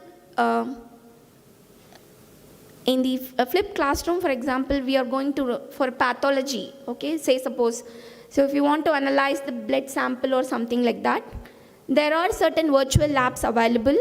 The teacher can post a higher order questions and also give the students the possibility to go through the internet and also use the virtual lab where the laboratory setup will be there. Then they can do their practice on their own, and then finally they need to post their inference in the any interactive group or in the Google Classroom or in the LMS. So with the tool and with the intervention of a teacher, if we are doing, then that is called instructor-led facilitated e-learning, right? And this also, all these two modes, we can do it as two ways. One is synchronous mode, another one is asynchronous mode. If the teacher is present during the learning in real time, then that is called synchronous mode. If the teacher is not present, then that is asynchronous mode, like NPTEL, Swayam, MOOC and all, right? So this is the e-learning approach. So we can go for this blended mode because always we'll take the best out of everything and we will design our class, right? So the best thing is go with synchronous mode and asynchronous mode, combine it. Wherever possible, you incorporate this blended approach or hybrid mode, right? Any doubts? Okay. So whenever we do this, we need to do it scientifically, right?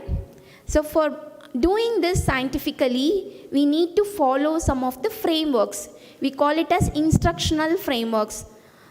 Okay, so the instructional design methods or instructional frameworks.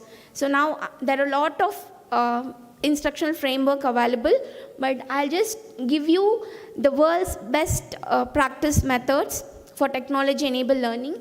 This framework, we call it as TPACK, Technology, Pedagogical and Content Knowledge. This was introduced by Punya Mishra, Kolar and Punya Mishra. Okay. So as the three basic knowledges, we should have content knowledge, we should have the teaching knowledge, pedagogical knowledge, and we should have the technological knowledge. So if we have this basic three knowledges, how we can go in with, how we can blend it, that we are going to see. So if we have a good content knowledge, obviously we will plan the pedagogy, right? So we'll be having pedagogical content knowledge. For this content, this is the right method of teaching. Okay, so that talks about this. Then for the content, this technology will be very much suitable. If we have that knowledge, then that is called TCK. For the pedagogy, this technology will be suitable, then that is called TPK. Whereas TPACK is, we need to choose an appropriate tool, an appropriate teaching method for that content. That is more important. Again, here there is one more question. This content, that particular teaching method and tool may work well for my class, but another teacher may come and say that this didn't work out for my class. Can you tell me why it is? Yes, ma'am? Planning and execution, okay. So we sit together, we planned and everything executed in the same way, but still the result is not the same. Why? Yes, learner, right? That is what we call it as context. The context is matters. Maybe we may tried with this technology and methodology and it worked well for this kind or this batch of student. The same thing we may keep in our mind and we may practice in the next batch of student, but it may not yield the right output, same output, right? The reason is that the learner is different. We need to understand this. That is why I said knowing the learner's need is very, very important before we going in for any kind of tool or teaching method. Okay, though the content is not going to change, the curriculum is going to be the same, but the teaching method and the technology, we need to revise. It's an iterative process. That is what I said, it's a reflective practice.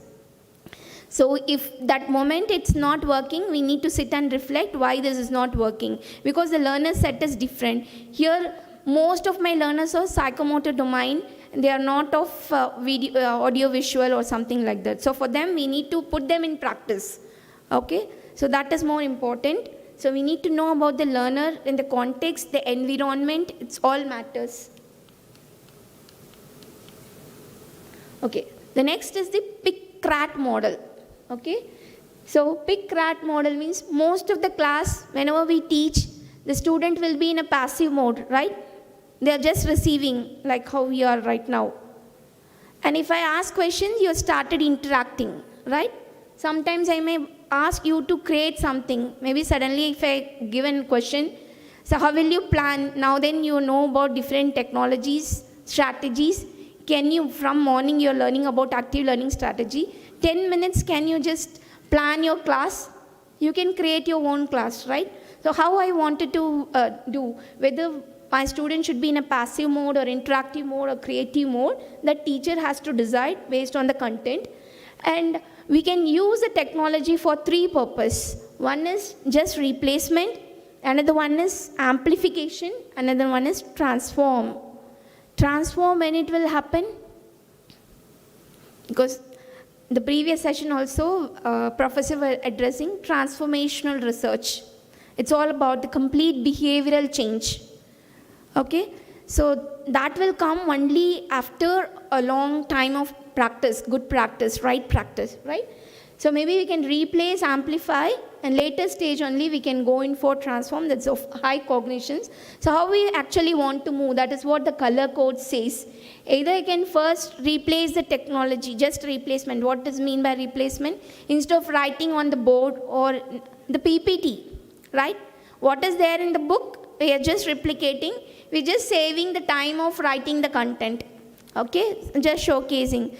Does it improve any learning among learners? Do you feel? No. It just replaces the content, right? So that if we use technology for just replacement, that is called replace. Great example is our PPT. If you just see in the PPT itself, I've included some of the interactive tools app or something like that where you could able to connect. Or I can include some of the flash drives where I can show animations that really it could augments, amplifies teaching, right?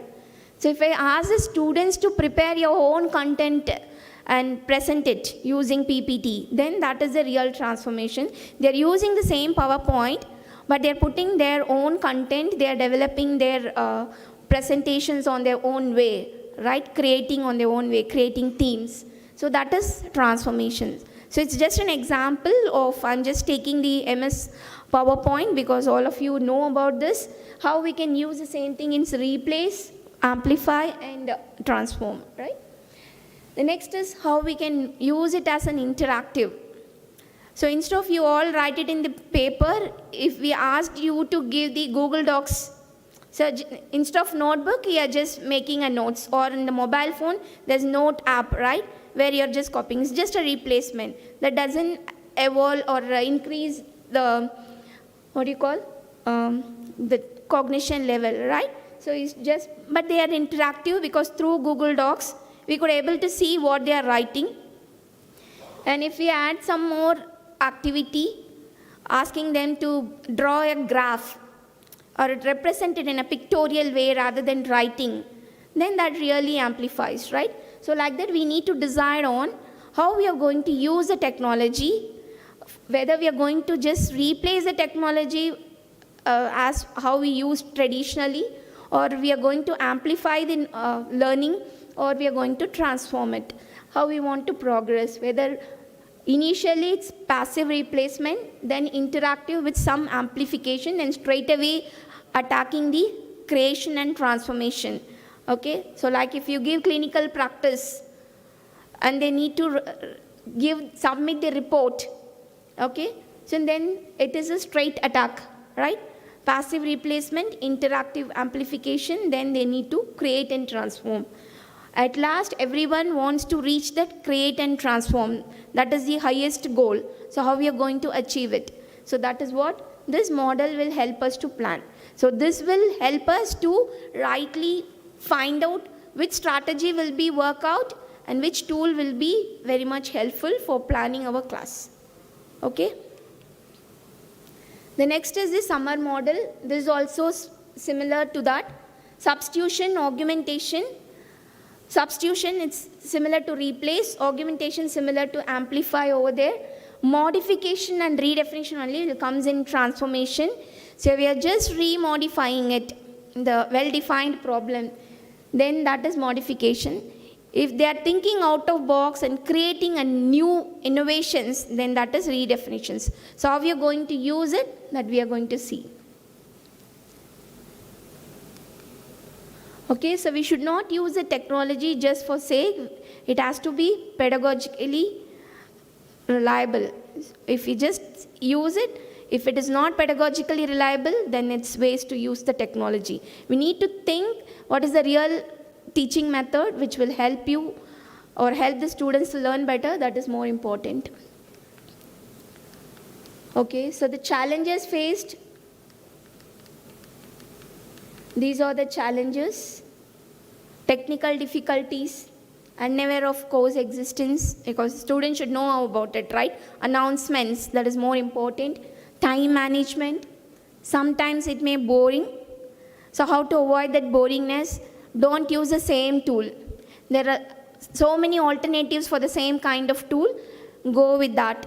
And if you're giving a team work, don't call them by cold calling method.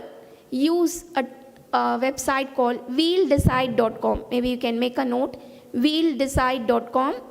So you can just enter the groups. They can pick randomly because it's not done by the teacher. It's been picked by the machine. So all the students will be alert in the class. So maybe the turn is 1 out of n. If n is the number of students present in the class, the probability of getting the chance to present is 1 out of the total strength. So they'll be alert all the time. So that is more important. Keeping them alert in the class is the first success. Then human touch, resist to practice. So to break this resistance to practice only, we need to adopt different strategies. Okay.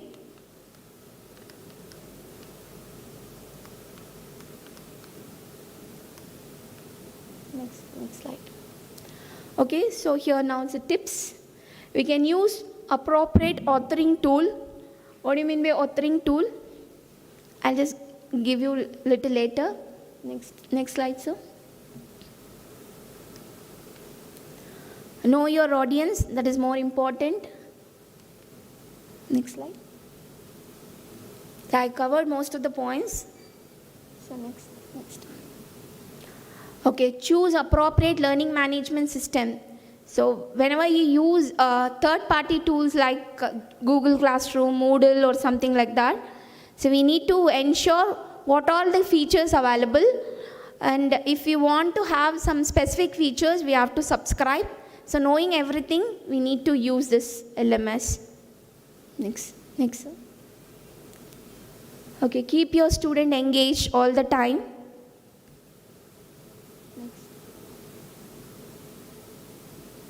Okay, let us skip this mind map. Okay, for this mind map, maybe I'll give you the name of the tool. Google, instead of Google, C-O-G-G-L-E. Google. There is one more tool also is there, MindMaster. Okay, our mind map, where we can do mind mapping. Okay, the problem with MindMaster and mind map, the other tools and all, for collaboration, you need to have a subscription. Whereas this Google.com, we can invite the collaborators to do the mind mapping. So this will be a very good tool whenever we want to recap the content before the examination. This Google.com will be very much helpful. Okay, here's a list of tools to create interactive contents. Just enter one. The battery down. Okay, these are some of the interactive tools for creating the content. Like before we go for any, I mentioned this ED puzzle only. So where we can do the customized videos, including include the questions or some of the notes if you want to provide. Even audio voice also we can include, audio comments. Okay.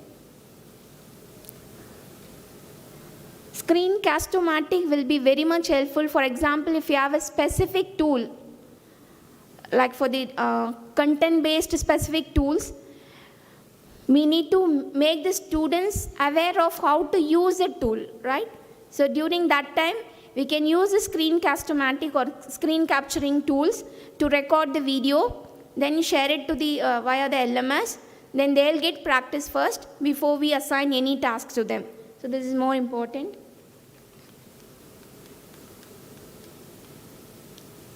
Okay. What are the tools you'll use for assessment? Apart from this LMS, any tools for assessment? If not for summative, formative assessments?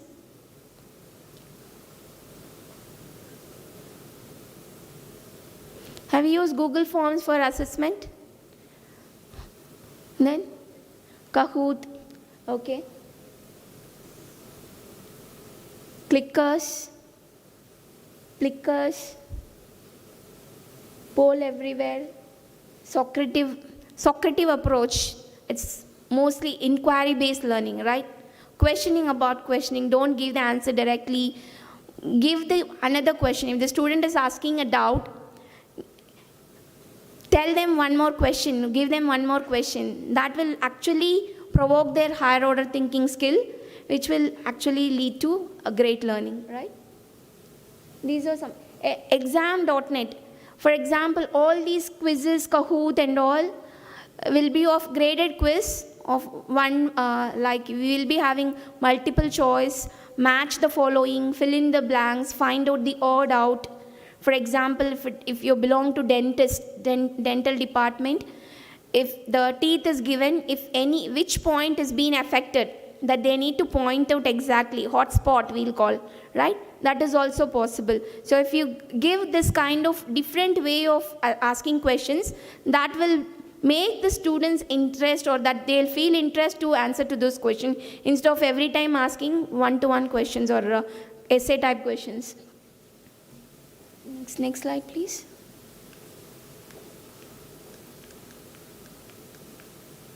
Okay, we can use this interactive applets, simulation software, virtual labs, wiki and blogs. Most of the time we are not using this wiki and blogs. We can use these blogs. See, if we straight away ask them to write a research paper, journal articles, that will be very tough for the student, right? So we can use these blogs. First, ask them to create a small paragraph, hardly of 500 words or something like that. So that will be, because it is critics open to all, everyone, so they'll improve better.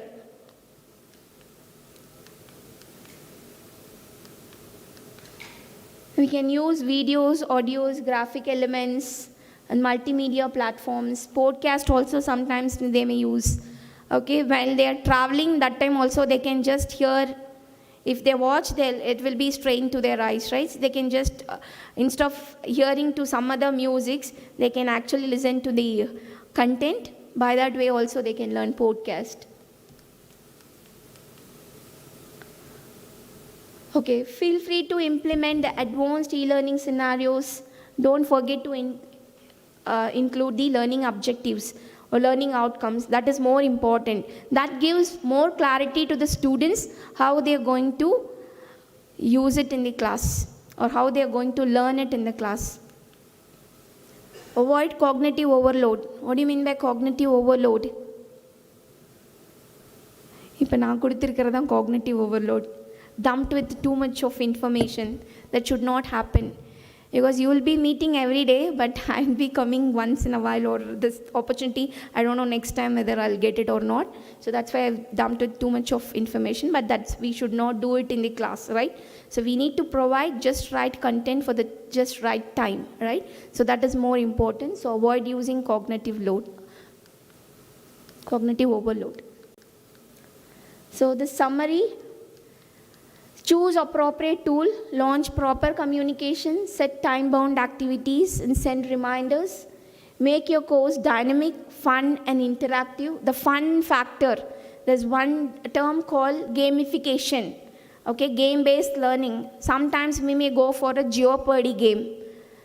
Hope you know Jeopardy, right? Have you heard about this Jeopardy game? Okay. So in TV shows and all reality shows, like Genes no vandada. So kids the actor oda kids, actor oda parents or siblings and the madri different buckets of questions irukkum. The audience are free to choose their question. So adile vandu or 5 category of questions irukkum. The cognition level will be different. Based on the cognition level or the complexity of the question, the marks will be different. If the team wants to get good score or higher score, they'll go for the higher cognition questions. So it's very simple. You can do it in the PPT itself. You just put the matrix. Maybe it could be 5 by 5 matrix or 3 by 3 matrix, depending on the contents or the topics in the chapter. And for each chapter or each topic, you put 5 different questions of different cognition level, right from remember, understand to analyze, apply, create level. Accordingly, you give the scores, and if you pick that questions, and you can flash it on the screen, and if the students answer the question, that group will get the mark. So this way also we can go, it's a fun way of learning. This is what we call it as gamification. Okay. So I think I've taken almost 10 minutes, 5 minutes extra, 10 minutes extra. Okay, any queries?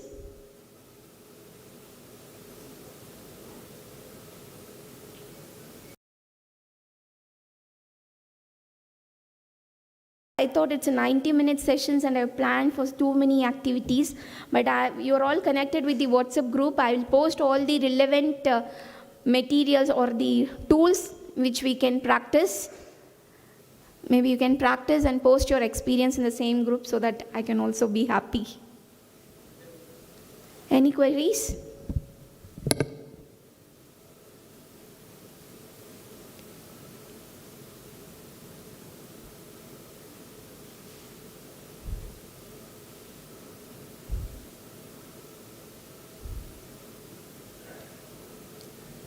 No queries? So it means nothing is gone to your mind, right?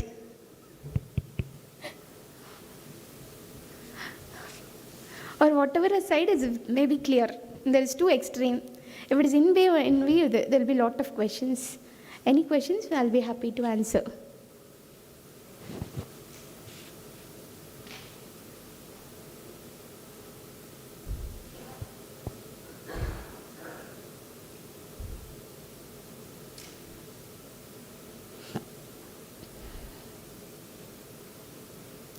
Okay.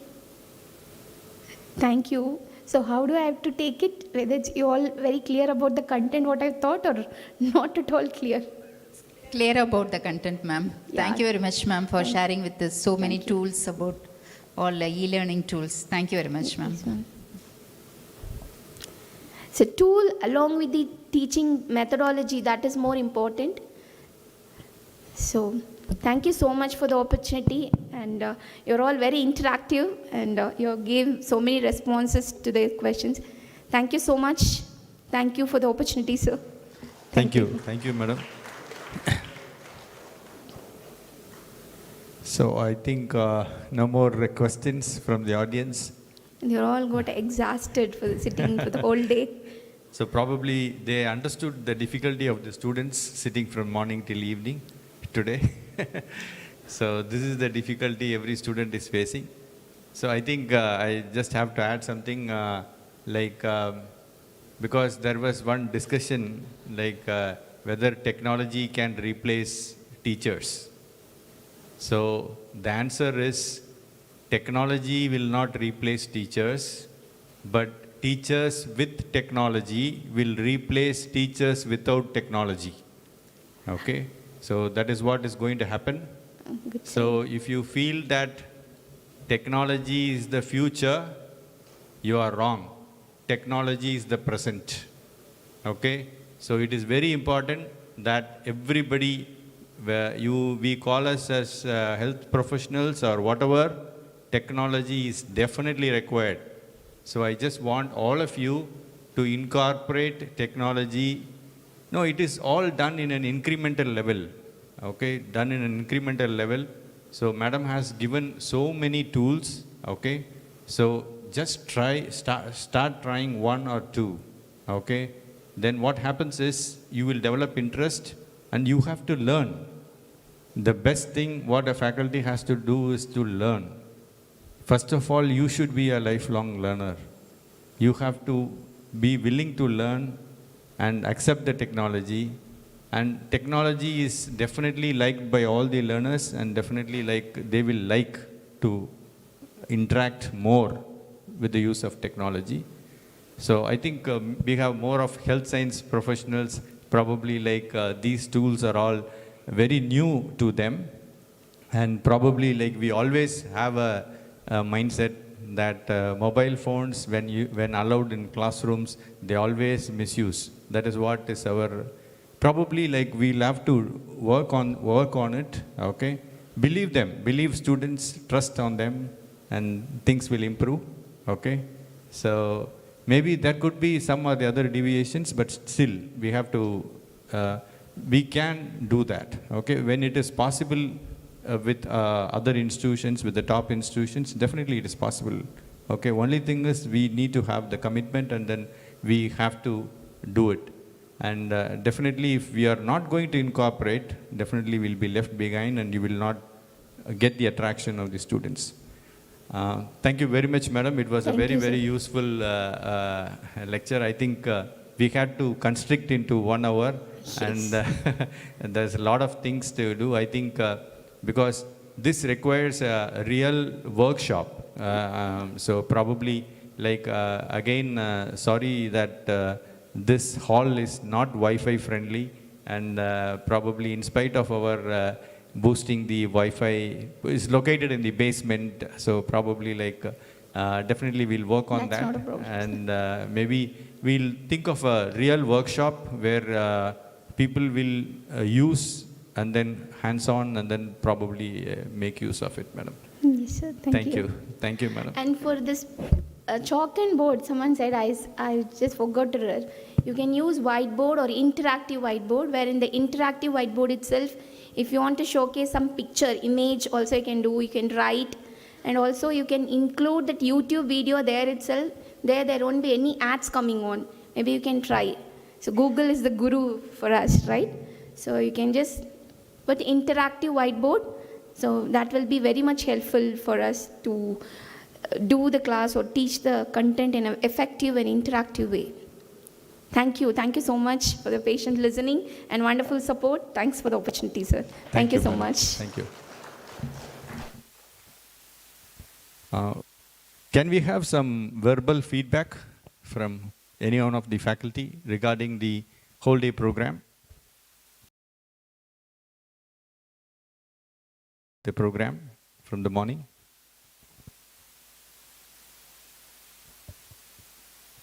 I'm not asking you a question. Okay.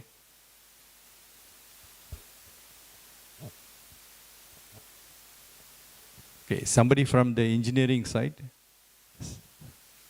Any one faculty can tell what was your feeling, how was your... Because it is again required to improve that the type of program which we are organizing for all of you. So, any feedbacks? No?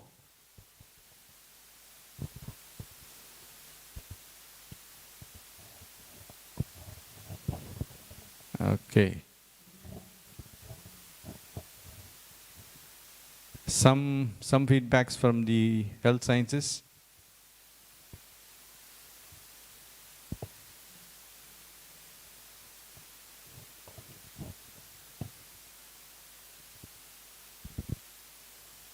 So what is stopping you from giving a feedback?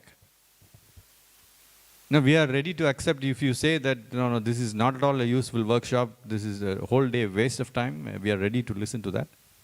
And if you want us to change, we are ready to change, because the whole program is organized for you and you have spent a whole day here.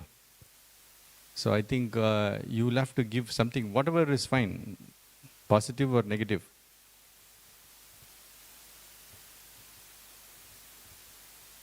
Nobody wants to speak. We are all teachers, huh? Right? We are paid for speaking. Sir, good evening, sir. And it is a good whole day. It is very useful, sir. And finally, Johnny ma'am have tell many tools which we can easy to incorporate in our classes.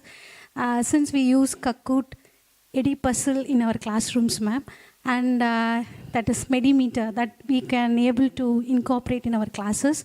And whole day it is very useful session, sir. It is easy for us how to make a students to understand our concept to them. This day is very useful for us, which could be a nice experience, sir. Thank you, and I should thank my management who allow us to a whole day here. So I should thank my management, sir. Thank you. Pharmacy, okay, thank you. First of all, I thank you, sir, because you have given a wonderful opportunity for us to attending such a good program. And thank you, ma'am, for introducing a many tool for us. And I feel I need more experience to use this tool. Okay, so we need workshop to hands-on training to use the tool, how to use and how to use useful for the students like that. Thank you.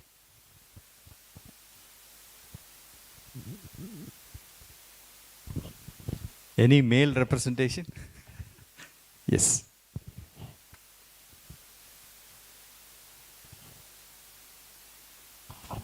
Thank you, sir. So good evening to everybody. So it's a second workshops and second faculty development program I am attending from our university. The first one is very good and second one also more than that first one. It's very good only. So first session, that is interprofessional communication skills, that teaches about how we have to maintain that communication between the department and all the things, then how to improve the communication skills, all the things they have told. Likewise, the technology enabled learning, that also it's very interesting, and most of the tools we are using, even myself using that Kahoot in my classes and all the things. Even though I am going outside for the guest lectures and all, I am giving questionnaires from the Kahoot only, but it is very interesting, and I request that university to conduct more faculty workshop, development program in future. Thank you very much, sir. Thank you for your feedback, and probably we'll be putting a Google form, a feedback form in the group, and I request all of you to fill the feedback forms. And again, probably I would like the faculty to suggest some of the topics in which you are interested. Okay, so it is about you are the people to whom the content is being delivered, and you should only ask what you want. So probably if you give us a lot of feedback, then probably we will be able to organize such things. And maybe when I had a discussion with the first speaker in the morning, so she was talking about the interprofessional communication. So that is one area which is not addressed or less addressed in our university. So I feel that we have to definitely work on that particular aspect. And we were just discussing, I told them that we can think of clubs, okay, student clubs, which is again one of the policy mentioned in one of the part of the NEP policy. So for example, we start creating clubs. For example, you start something called as a stroke club or a hemiplegic club, something like that, okay? A medical student will be there in the club, a physiotherapy student will be there in the club, a nurse could be in the club, a pharmacist could be in the club. Okay, so everybody can be in the club, and they keep posting or they keep interacting among them, and they keep telling that this can be done for stroke, that can be done for stroke. Homeopathy people can say that what is their methodology, so that you don't need to, for a medical student to go to a homeopathy college and learn. You don't need a physiotherapy student to come and teach the physiotherapy technique to a medical student. It is not going to happen. So what I'm trying to tell is like we have to collect all these people, because you start a club, it is purely voluntary. If you are interested in stroke, you join stroke club. Or if you are interested in arthritis, you join arthritis club. You are interested in obesity, you join obesity club. But let it not happen only with your institution. Give it open to all the other people, so that let everybody come in. We can also, in a later date, or probably think of including people even outside our institution to be a part of that club. So learning has to happen like that, and it cannot be like within four walls, like you teach something and then they learn and then finally graduate. Okay, so that are all. I just want all of you to think about this, and probably like we have to encourage more interdisciplinary or discussions that is happening, because we are blessed with multiple disciplines. All disciplines, starting from arts, your management, your engineering, physiotherapy, nursing, pharmacy, everything we have. Okay? But we have to interact. Okay? So we have to interact, and then we have to, so it becomes very easy that they learn from their own peers. It's not necessary that every time the faculty has to teach. They will learn from their students. They learn from the other college friend. So that is how learning has to happen. And thank you very much for your whole day you have spent here. Hope it was useful, and definitely try to implement all these things in your practice. And please do give us feedback so that we will be able to serve you better. Thank you. Thank you very much. Thank you very much, sir, and thank you, everyone. I request the gathering to rise for the national anthem.